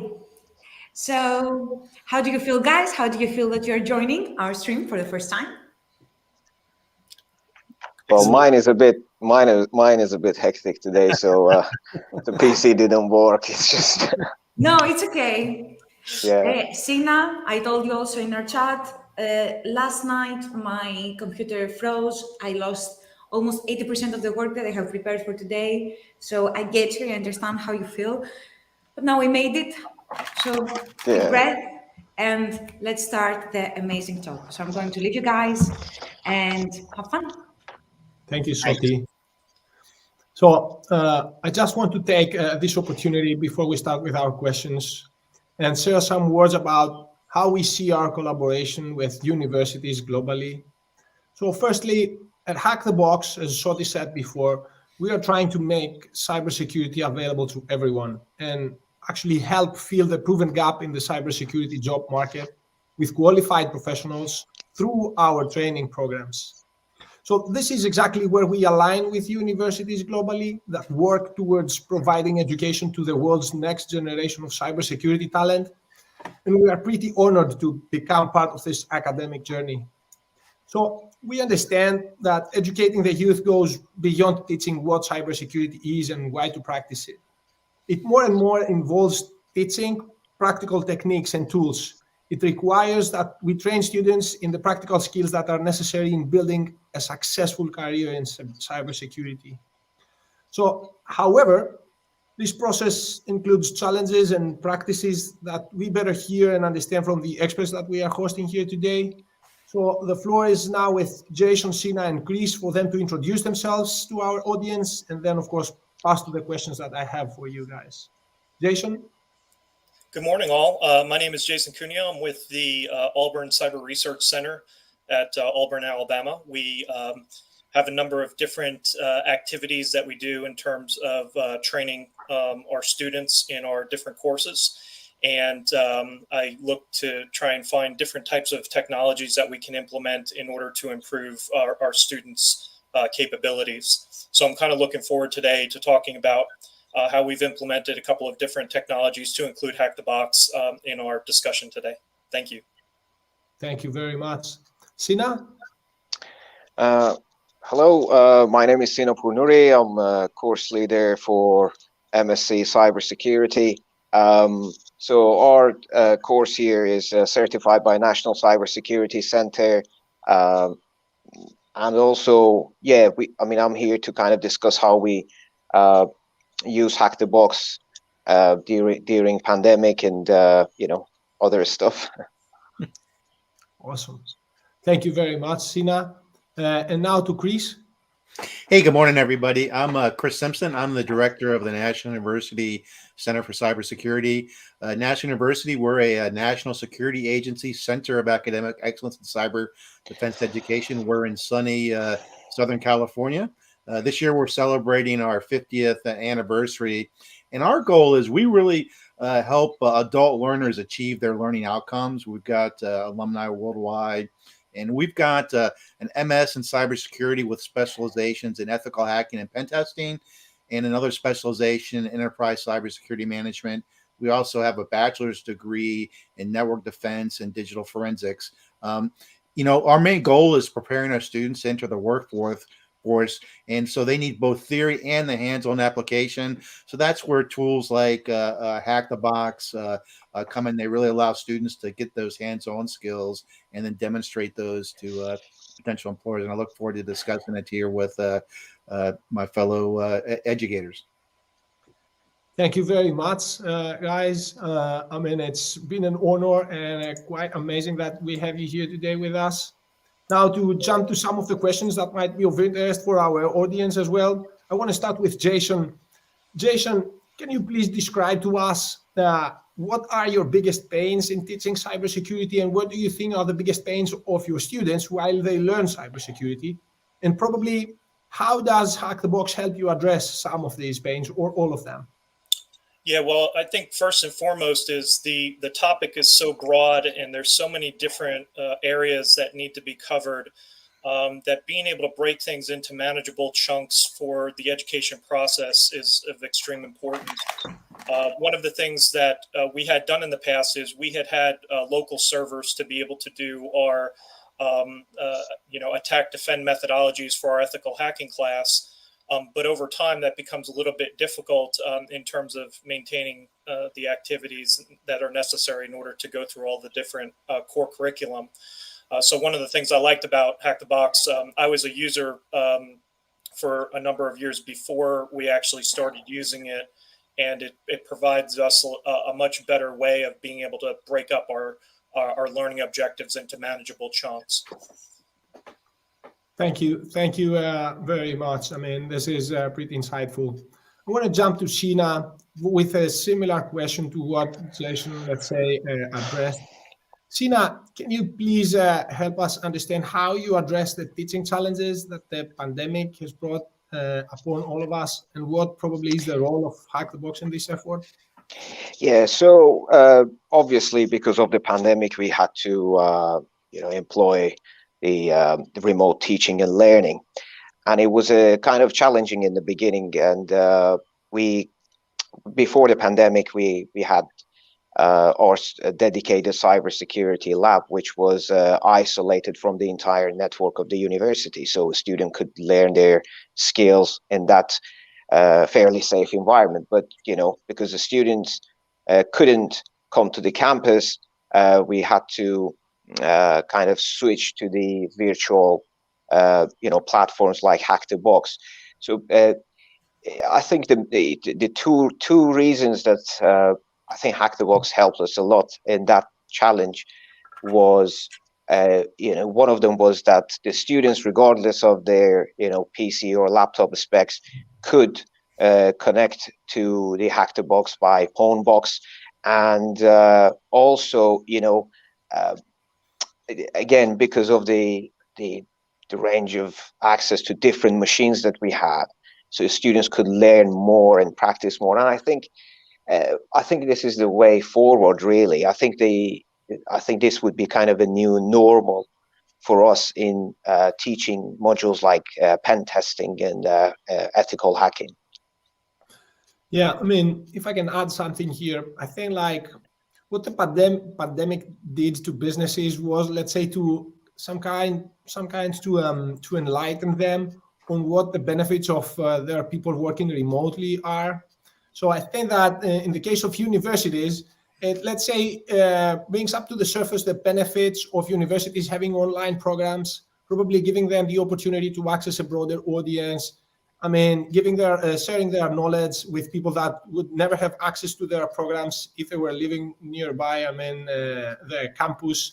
So I think that this is overall something that has to do with the increasing need for online training and education. So thank you very much for this answer, Sina. Now, I want to change the topic just a bit, going to Chris.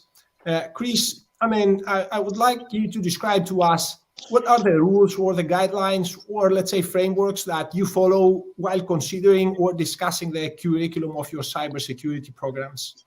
Yeah, sure. Thanks. And I just like to piggyback on what Jason and Sina said. When we started our program 10 years ago, we built our own virtual environment.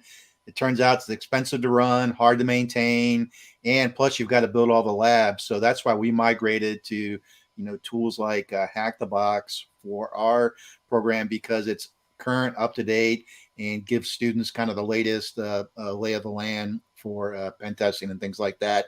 And so in U.S. universities, so we're a Center of Academic Excellence, and there's certain knowledge units that we have to map our curriculum to. And also in the U.S., there's a move to map your curriculum to what's called the NICE workforce framework. And it's basically a framework of roles, knowledge, skills, tasks, and abilities that that students should be expected to do. And the recent push here in the United States is for more competency-based education. So they want universities, they want their graduates to be workforce ready when they graduate. So they're going to start asking universities to say, hey, what competencies do your universities have? And using a tool like Hack the Box, what that allows us to do as educators, we can go into your platform and find the different, labs and boxes and things, and then map those to these different frameworks instead of having to build something from scratch and then do the mapping. So from my perspective as an educator, it really makes it easy for us. And plus just a great community, the Discord community that our students can use too is really helpful. Thank you very much, Chris. I mean, in our next question with you, we're going to dive a bit deeper in what the cybersecurity market demands are right now. Before that, I want to get back to Jason. And Jason, continuing this discussion, can you please describe to us what relevance do you find between your curriculum and the Hack the Box content? Sure. Well, I think there's multiple frameworks that people could consider to implement within a course that they're going to be implementing at the university level or even professional levels. The one that we've used over the last couple of years has been integration of the MITRE ATT&CK framework. There are a number of different tactics, techniques, and procedures that most everybody who's probably listening is familiar with. But what's very nice about that is we could then map each of the TTPs to specific capabilities or misconfigurations in the boxes within the Hack the Box platform. We've also just recently written a paper, and we'll be presenting some findings after Thanksgiving to talk about the successes that we've seen with that as well.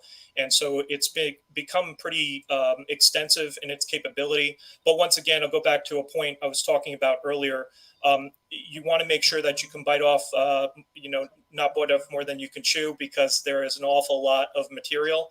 And so for beginner students that have never even really heard about,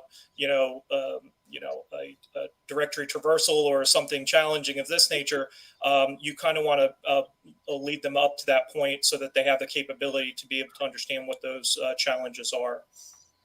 So, I mean, if we can call it in more simple words, let's say we are talking about a kind of scalability, taking them from, let's say, very basic things and, let's say, helping them reach a level where they will be market ready, as Chris said before. Yeah, and I think Chris makes the point, and it's very true. There's going to be a lot of questions from industry leaders about what the capabilities of those students coming out is.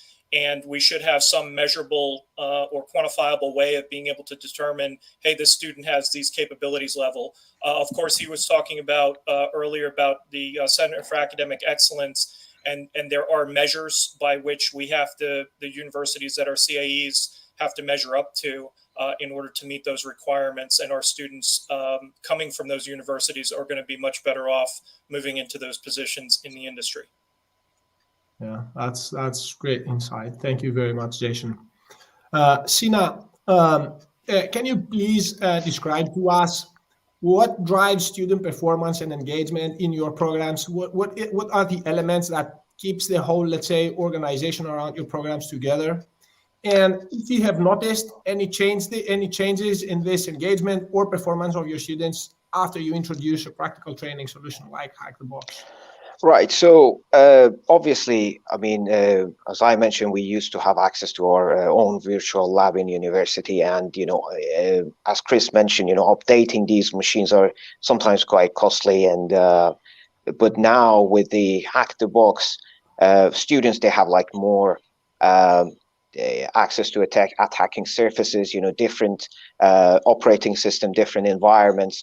So again, this kind of helps us to design our, the teaching material based on the new machines, and kind of teach students more, modern tools and techniques in pen testing.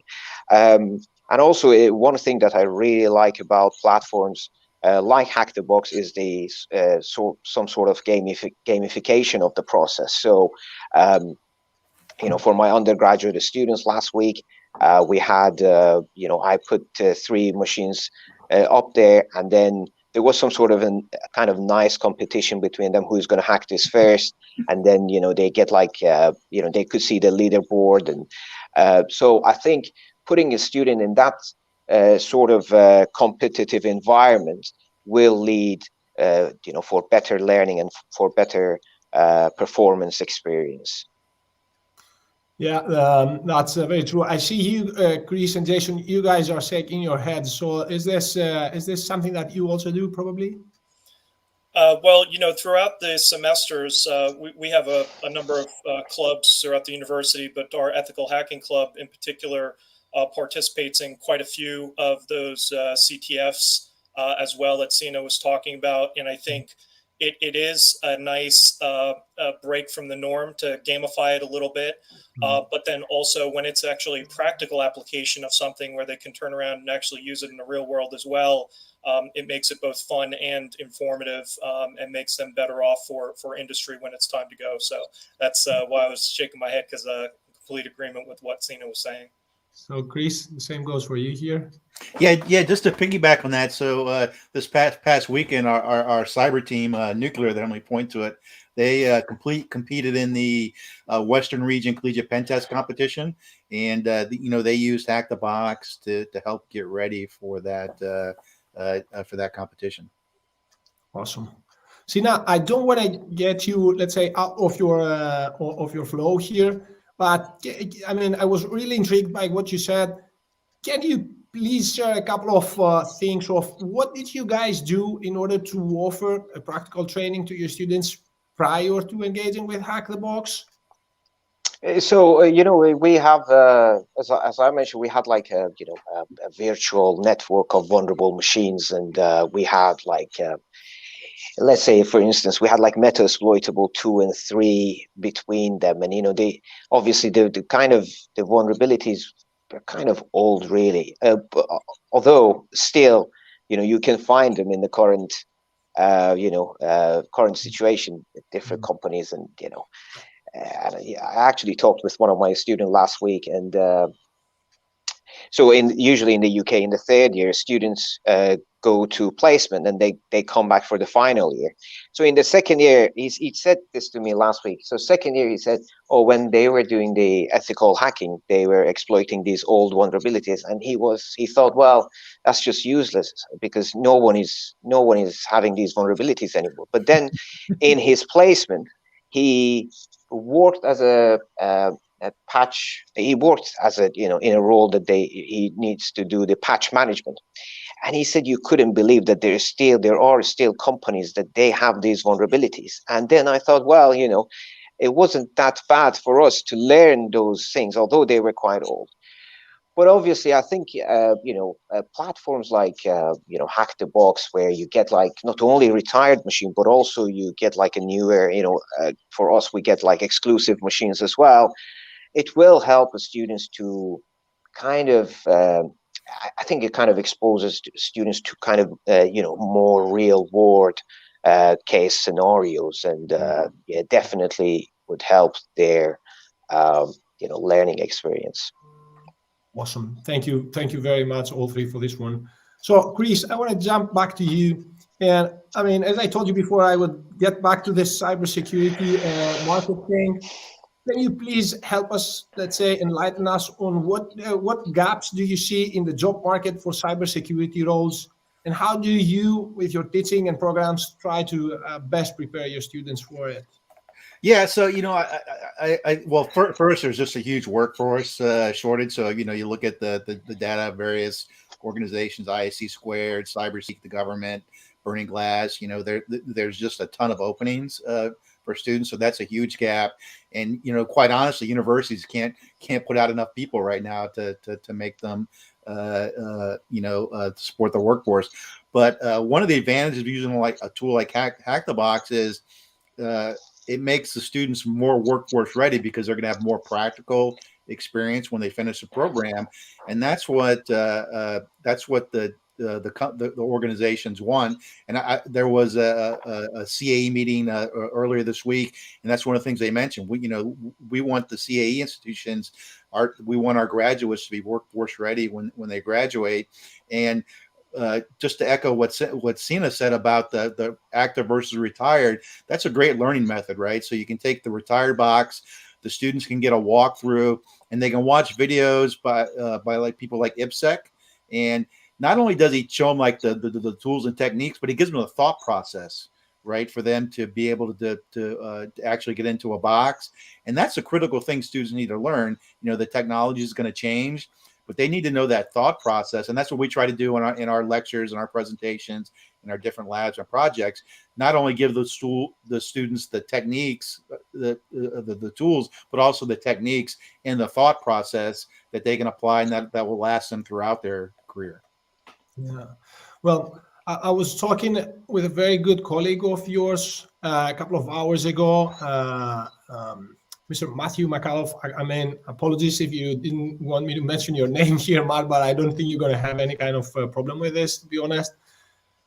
He teaches in Lake Superior College in Minnesota, and we were talking exactly about this point, and I was describing to him that this was exactly the case when I was studying back in my years, which is something like 20 years ago. I started studying, and this was exactly the thing. I mean, universities were interested into, let's say, getting you in and getting you out. This was it. I mean, whatever you would find when you would join a company after that was completely different. I think things have changed now because the competition has grown very, very much, and the people that graduate from universities are still a lot. So we need to get these people, especially for cybersecurity related roles, ready to join and hack with a good cause, of course. So I completely agree with you, Chris, and I follow on this one. Thank you very much. Now, maybe, guys, this is actually the last point that we have for today, so that we probably give some time back to Soti in following with the rest of the activities of the event, or maybe closing it. I would like each one of you probably to share some tips that you think will help with the careers of the students that watch us and follow us here today. Probably starting with Jason first. Well, thanks, Angelos. Appreciate it. I think one of the things that we've learned through the process of implementing both like local servers as well as some of these other platforms is kind of taking it in stride, especially for students that are new or people that are coming out from different industries and wanting to break into cybersecurity. You want to make it as manageable as possible in terms of what the technologies that are being taught, as well as the techniques like Chris and Sina were talking about earlier. So if I can make any recommendation at all, it would be give yourself an opportunity, kind of like how the platform is set up, where you could say, oh, this is an easy, medium, or difficult type of system, and group them so that the capabilities of the students are represented appropriately. So that would be the first and foremost. Secondly, I think the collaborative nature of the system, the platform as well, has been very helpful, because we've been able to collaborate during our time in preparation for this live stream, but then also as we're moving forward. And I think that's been a great part of it, because we get to see insight as to what works for different organizations. And so that collaborative effort, I think, is an important piece of it as well. I know us at Auburn have learned a significant amount from the rest of the community, and looking forward to continuing to participate in that as well. So thank you for the time, and appreciate being able to talk with you guys today. I mean, we thank you for whatever you shared with us here today, Jason. Don't leave us, please. Sina, can you please share your insights with our students? Yeah, I mean, I think learning is an ongoing process, especially in field of cybersecurity. So I usually tell my students that their learning journey is not over after the graduation. So, and with the rapid advancement of technology, there will be a increasing demand for cybersecurity jobs, and in order to get upper hands when it comes to applying for those jobs, they need to keep themselves up to date with the current state of knowledge. So one of the ways are reading articles, reading news, or listening to different cybersecurity podcasts. So it's very, very important to kind of keep yourself up to date with the current state of knowledge, in cybersecurity. For the pen testing, when it comes to pen testing, I usually say to my student, the repetition is mother of a skill. So if you, for example, if you hack one machine, don't just jump into the second one. I would say repeat it, but not in a way that you did it in the first time. Just look at the other. One of the great things about retired machines are that you can have a look at the other people's write-up. So as Chris mentioned, is that thought process is very, very important, and by looking at other people's way of hacking, you can learn about the thought process. You kind of can develop that hacking mentality. So yeah, that's it really. I really wish everyone good luck in the finding jobs in cybersecurity, and there are plenty of opportunities out there. Yeah, thank you very much, Sina. Continuing your point, just for a few seconds, for the people that hear us here today, continuous learning in life is also a key leadership skill. So, when you keep learning, you don't only get better in cybersecurity, but you get better in cybersecurity leadership, which is huge, because leadership is not only about knowing the technical stuff, but it also takes having abilities to guide people, to inform people, to motivate people, and this takes continuous learning as well. So you have, let's say, two results with doing one thing here, guys. Follow the advice of Sina that he just shared with us. Thank you so much. Chris, what do you have to share with the people that are following us today? Yeah, sure. So I totally agree with what everybody said so far as far as advice. When students come in our program, a lot of times they think it's just all about the tools and learning how to hack into a box. But really, if you think about it as a career, if you get domain admin, okay, if you can't explain that to leadership, that's what you get paid for, right? You get paid your customer to explain how you did it and what they can do so that doesn't happen again. So it's really it's that thought process that we talked about. So that's a key part. Like everybody mentioned, it's continuous learning. And I would also add, don't be afraid to get involved in the community, hop on the Discord server. And if you don't understand something, ask. It's a great community. They're going to support you. And I know personally, I've spent hours trying to solve something, and sometimes it's just a typo, a colon instead of a semicolon, right? Or something like that. So maybe I'm the only one that's done something like that, but that's I see Jason smiling, so maybe he's done that once or twice too. So so that's important. Get involved in the community, and competitions are great. So your Uni CTF is great. If you're a student at a university in the U.S., there's Collegiate Cyber Defense, National Cyber League, Collegiate Pen Test, Cyber Force. There's just a ton of competitions, and that's what employers are looking for.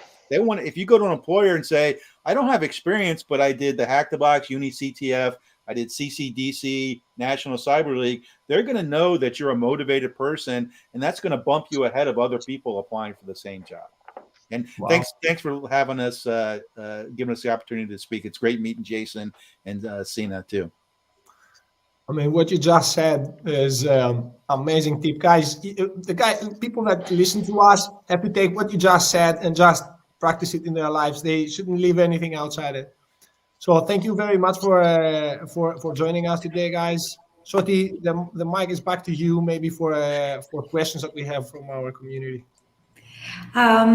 So guys, thank you very much, first of all, for joining. We don't take it for granted, and thank you very much for making the time, because you know how busy you are. We have one question, and I would like to ask, how much do you stress your students to do practical hacking instead of only just theory? How important is for you? Can I start? Yeah. So, well, basically, I think for the modules like, ethical hacking and pen testing, I think learning theory, just pure theory, wouldn't really help you. I think you learn theory by applying it into practice. So you need to see it in practice. You need to see it in practical way. Then, so you can fully grasp the theory behind it. So I think,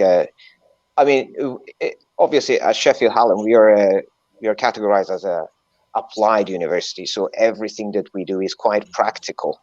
And, we give this, opportunity to students to have like a hands-on experience with not only like ethical hacking, but also other modules that we have, like a network security we have mobile security and etc. So yeah, definitely, I think cybersecurity, it's for me as a lecturer, is like 80% practical stuff.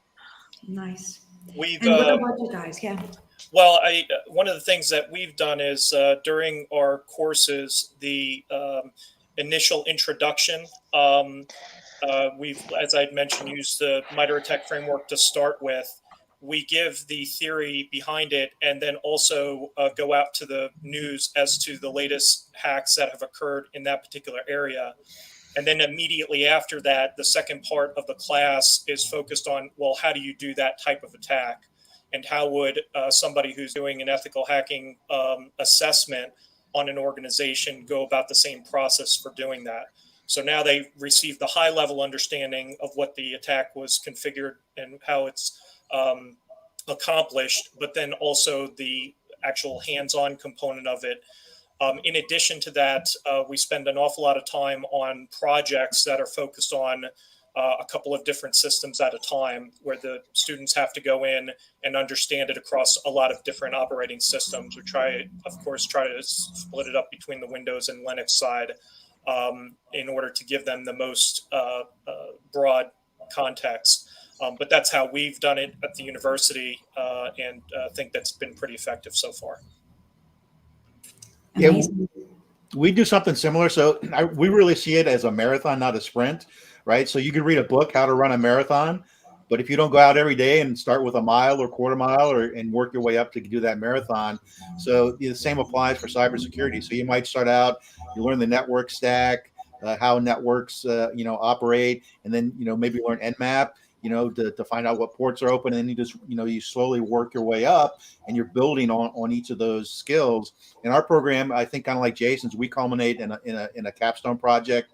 So what we do is we have students, if they can find a customer, they'll go out and actually do a free security assessment for a live customer. If that doesn't work, we've also used some of the Hack the Box ranges as kind of a simulated pen test for the students. So it's really a journey, right? It's not just, you read a couple things and you're an expert. You've got to read it and then do it, read it, do it. It's a cycle.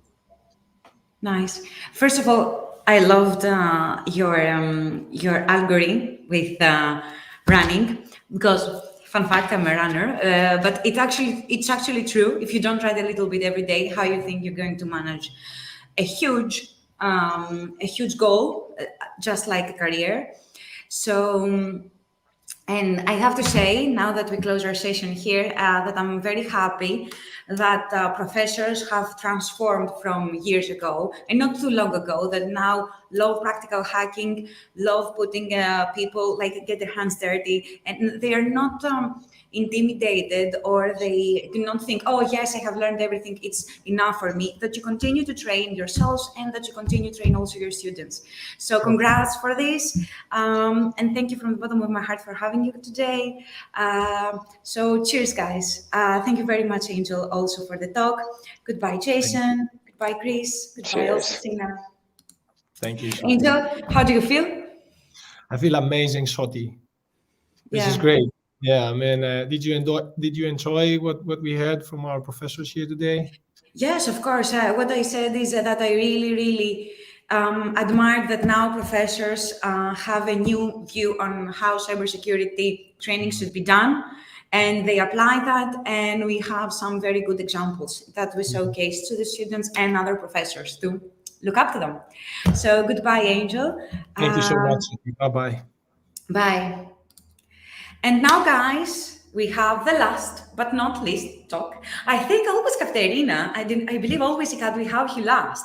But maybe it is because we keep the best for last. So, guys, not only we have Ikat, that we always have heard all of our talks from Business CTF to Uni CTF to anything we do, that we also have a webinar that she is showcasing about our new cloud hacking content. You can check out our cloud webinar on our website, plus on our business LinkedIn.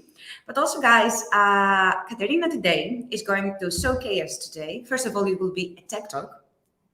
So we couldn't, as Hack the Box, we couldn't help ourselves to keep it a little techy. Plus, it is, as we said, a Hack the Box surprise. So yes, Katerina is going to show something that we have never demoed before. We have never showcased before. So who else could showcase it better than Katerina, our business development manager, that she lives now in UK. And I'm very happy that we have her today and she agreed to do this talk with us. So stay tuned, guys. We are going for a very small break and we will be back soon with an HTB surprise. Bye.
And we are back for our last but not least talk with the amazing Ikat, our business development manager, that we're very happy to have with us today. She is now on the sales team, but she's always been a hacker and a hacker at heart. Hello, Katerina. How are you? Hey, everyone. I'm good. How is everything over there in UK? It's freezing. We're still recovering. We went to Black Hat last week with the team, and after spending 3 days with this girl over here, Sotiria, you need like 5 days to recover. So yeah. Yes. Well, we're kind of hyped when we go. When we go to on-site events. Imagine if you see all this madness to a virtual event. Imagine what we do we're on site. So make sure to catch us when you have a booth somewhere. Ikat, I cannot wait for your talk today because I know it has something very nice, something good as in English. So are you excited? I am. Is everyone else? Okay. And how long has it been since your last CTF? I think a couple months now. I tend to speak in these talks, so I'm sure people recognize me. Well, I hope they recognize me. But today's one is a bit different. So we're going to showcase some new kind of unseen things. And some techy stuff, some hands-on things. Okay, so I'm going to leave you to the community. Let's see the new era of training and some HTB surprises by Katerina. Bye from me. Awesome. Thank you. Guys, I think Sotiria's intro was better than my presentation, so I don't know where to begin, but thank you for listening in on this talk. It's the last one, so I feel you. But I will focus a little bit on training, the new era of training, and I'll talk a little bit about a surprise.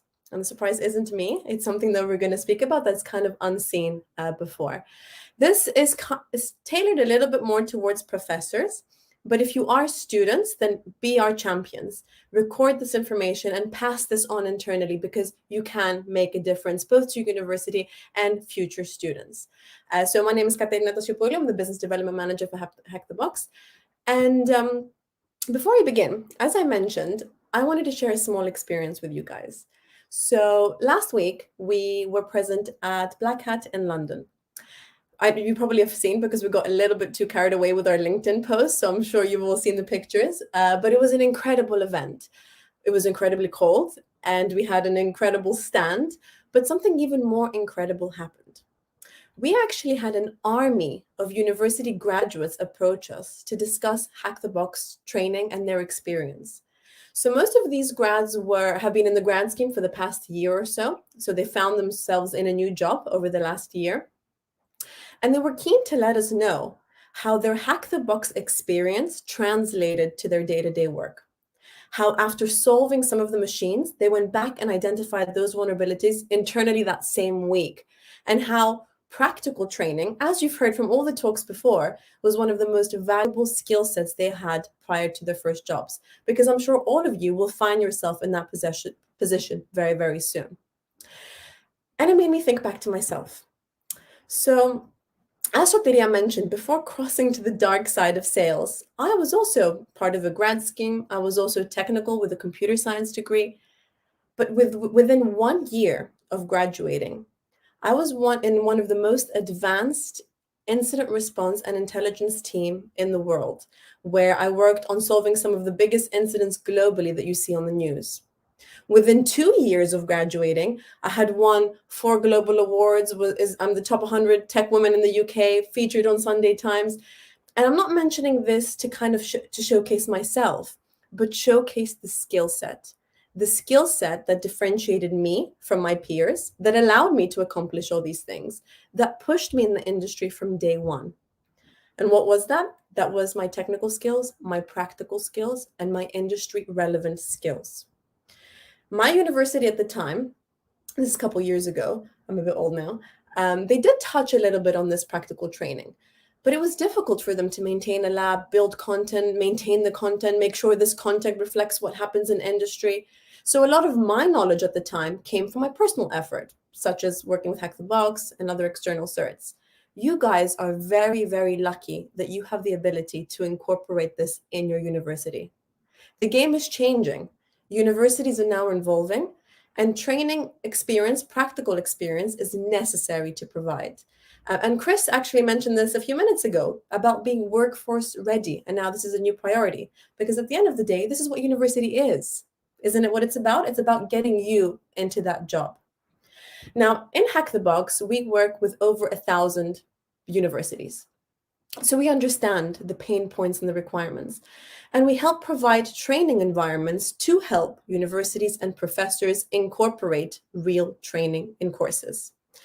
The world is changing so heavily around us. That's why as Hack the Box, we're also involving with cloud labs and other amazing content to come. But training is also evolving as well. And if your university doesn't adapt, others will, because the world needs technical talent. Honestly, it's so difficult to find this talent. There is a massive skills gap. So there's jobs waiting here for you, and you have to be as prepared as possible. Now, the training industry is also developing in itself. Training is just being restructured. Traditional training, as I'm sure you guys know, is being outdated. That classroom training, just theoretical focused.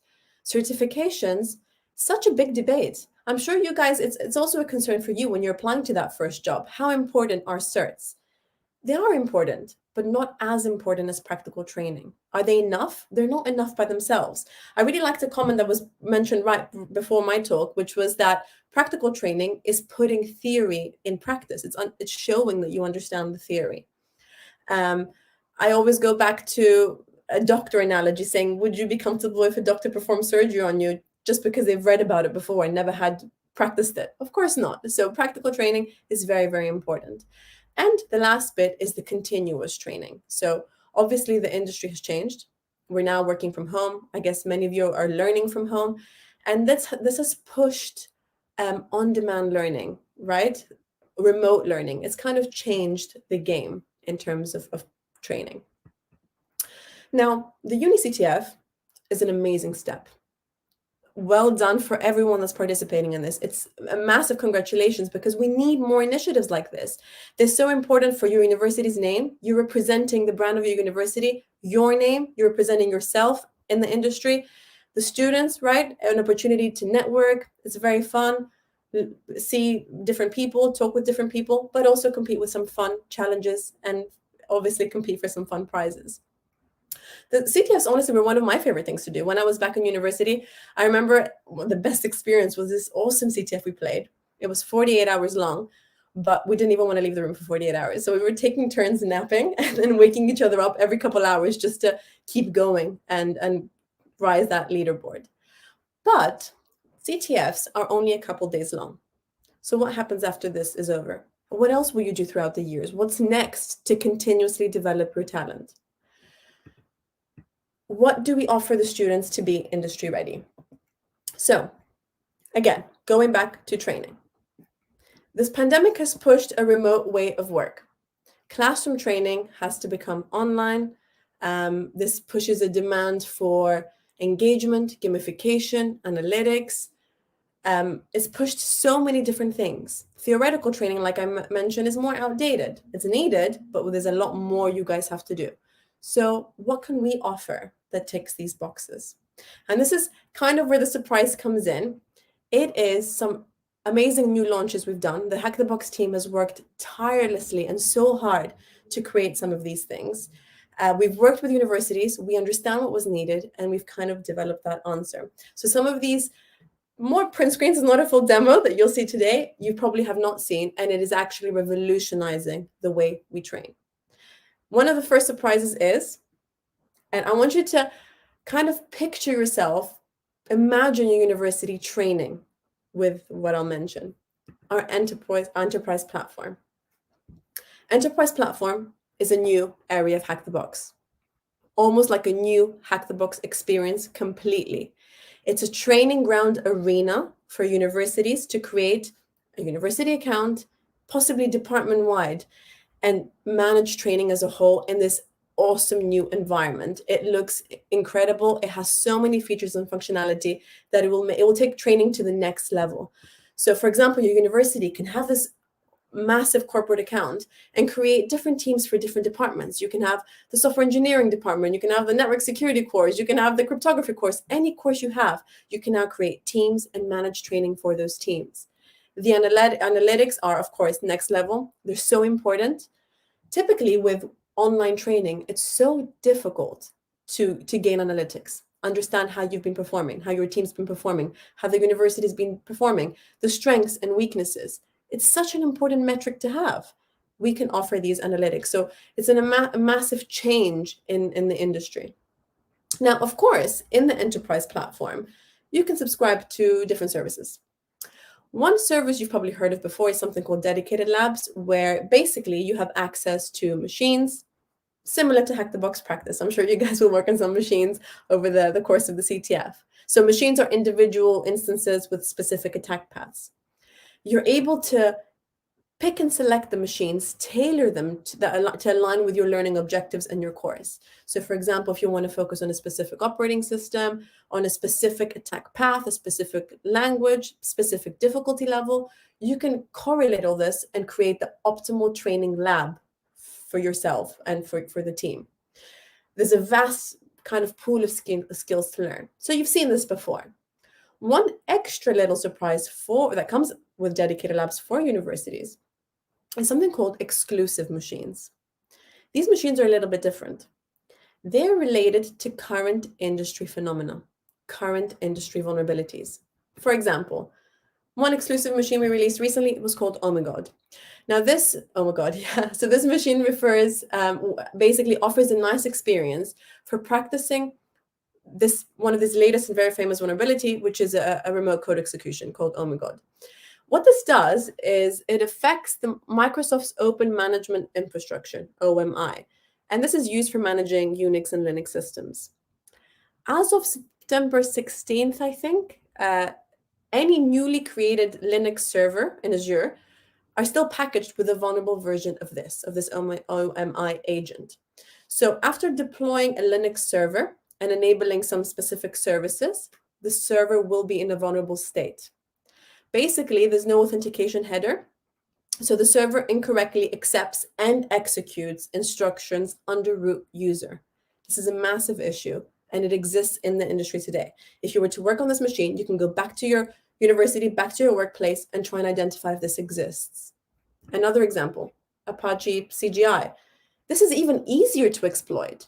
It's a very, very easy kind of vulnerability, and this machine features a path traversal and a possible remote code execution attack for certain Apache versions. Again, this vulnerability exists out as we speak. It's out there.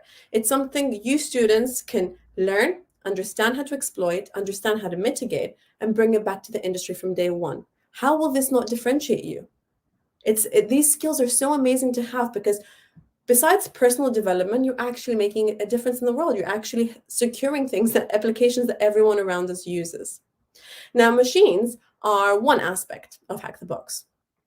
Full environments are another. They're incredible. You probably have heard about professional labs, and this is an ability to have full corporate networks available to you. This is what real life looks like, guys. If you want to be a pen tester, a security researcher, even a blue teamer, this is the ultimate environment. And one of the last things I'll show you today, again, this is not a proper demo because we don't have that long. It is a surprise because it's completely new and it's tailored towards you. It's tailored towards universities. It hasn't been seen before. It's a new launch and it's taking basically and helping a complete beginner develop that skill set that they need. This is called Genesis. Genesis. So instead of, I guess, Genesis of Adam and Eve, this is Genesis for Bob and Alice, but Genesis is an ideal first lab. It features a wide range of OWASP top 10 vulnerabilities. If you jump on Genesis, it's designed for people who are getting started in the field of cybersecurity, ideal for universities. It will help upskill you to becoming that pen tester. You will learn enumeration, exploit modification, lateral movement, mitigations and best practices, privilege escalation, situational awareness, web application attacks. There's so much you'll learn in this environment, but you will understand what a real life corporate network looks like. The moment you graduate and walk out that door, you won't be worried. Like you would have already done these techniques. You already have practice and have that skill set to help implement. So imagine training with the enterprise platform with Genesis. It's the optimal training experience. It's a real life experience, and it will take you one step closer to the next scenario, which is preparation for OSCP level skill set. So these are a couple amazing new launches we've had. There is a new era of training. We are constantly evolving to help provide that. It's gamification, it's online, it's accessible, it's practical, it's real life, it's competitive. So many different elements that you guys might not even think of that we're trying to incorporate to make your experience better and to help you become better, because that's the way we help the community become better and more resilient.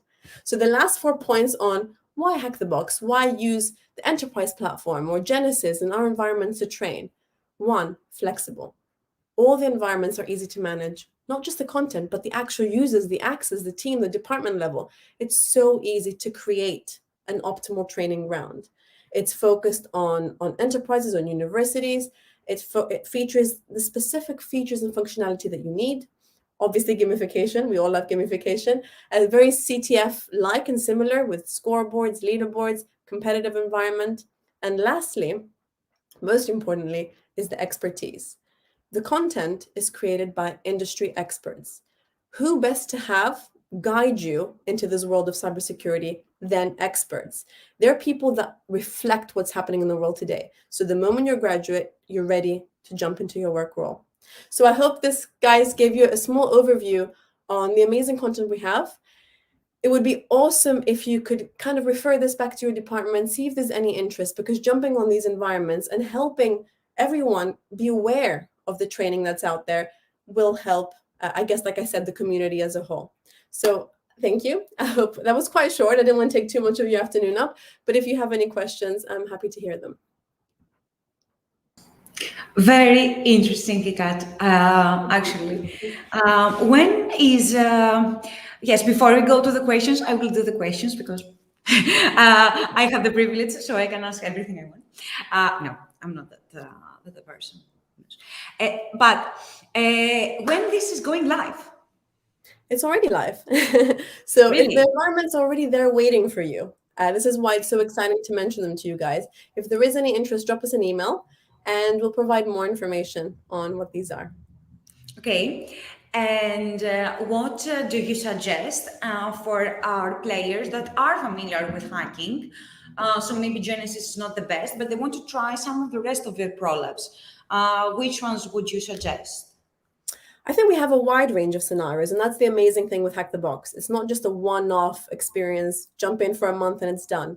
It's here to accompany you throughout your career, throughout kind of your life and your time at the university. So there's loads of different scenarios, all the way from super junior to very senior red team operators, and it's about finding the right level for you. I would suggest starting with the beginning, just so you have that training path and you can see that progress and feel really good when you can solve Genesis.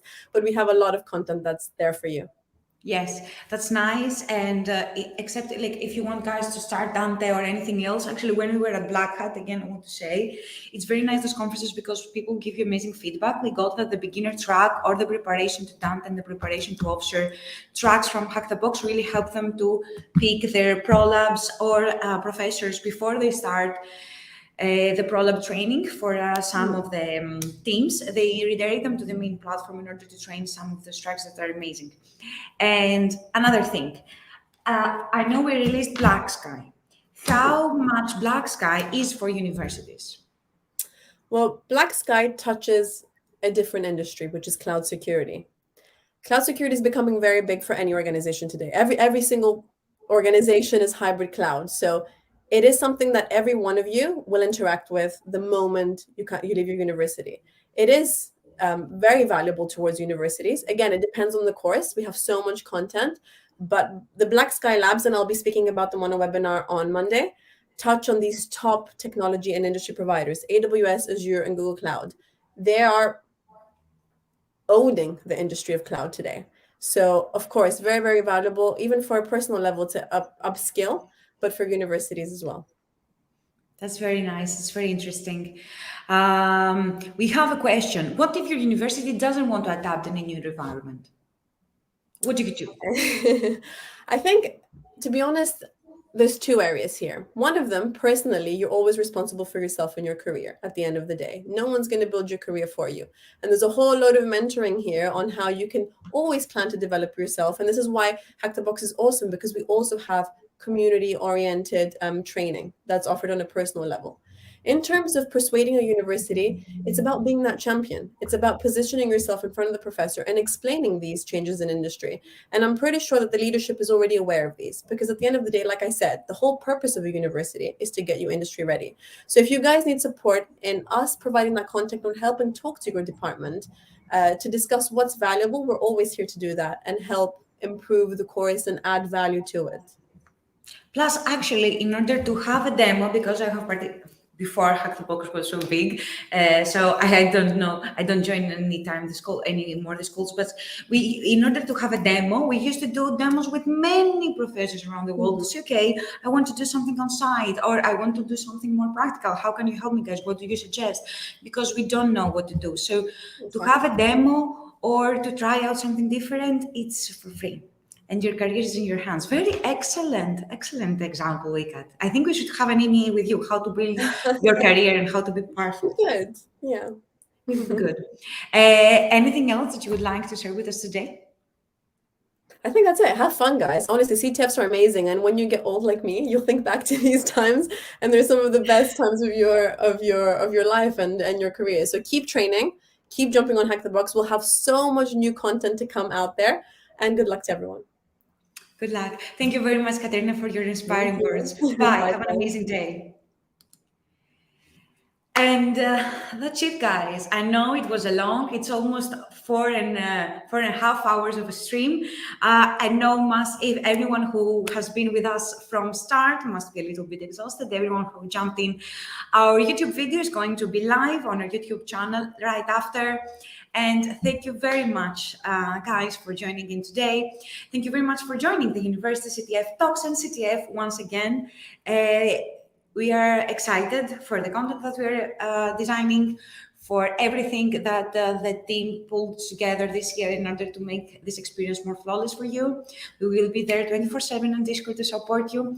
And of course, any suggestions, any ideas you had, anything you want, please leave them in our chat after the event of the stream, and of course in Discord, that we will monitor everything. At this point, before we end, I would really much like to thank everyone from the Hack the Box team that made all of this possible, because, for example, it was a groundbreaking for us this year to have automation with the university registration emails, so people to automatically select their universities and actually verify their emails. So kudos to the whole dev team, Carter, Tallinn, and anyone else involved. And of course, I want to personally thank again our infrastructure team, TCS, Juris, and anyone else involved, plus Makelaris, TRX, Wet Hands, Clabby, not Rayhan, I think it's Rayhan, and anyone else from the content team that created and developed the content from tomorrow. Guys, you will love it. They have put their heart in it. They are doing calls all day, discussing and thinking what you're going to do, what you're going to add. No, the storyline is better. No, the storyline is good. No, we're going to add this vulnerability that came out yesterday. I'm going to change it with that. So you're going to love it. And last but not least, a huge shout out to the whole design team, that they do amazing graphics and all these beautiful things you see in our landing page, in our social, in our website. It's them. It's not an army, it's just 2-3 people, and they do an amazing work. And of course, the community team that has always stand by, and the new joiners, and marketing team, Giacomo, Christina, Emma, Sinister, congrats for everything, and of course, Dan. So thank you very much all, guys, for tuning in today. We are very happy, and we will continue to do this kind of talks because we believe they're very beneficial. Don't forget to put at the end of the video, also the comment section, what other videos we could do. Yes, it was the surprise, Paddy, we did it. The surprise was that you heard about Genesis. We never showcased that before, so it was the best. It was the first. And there are many contests happening, not now if you want to react with a giveaway or something. This is what they do it for MEA, so stay tuned for the next MEA that we do next week with Live Overflow. And thank you very much, guys. Thanks for tuning in. It was amazing. And I cannot wait to see you all tomorrow at the University CTF. We will chat on Discord. Bye, guys. Stay tuned for the brief and the template.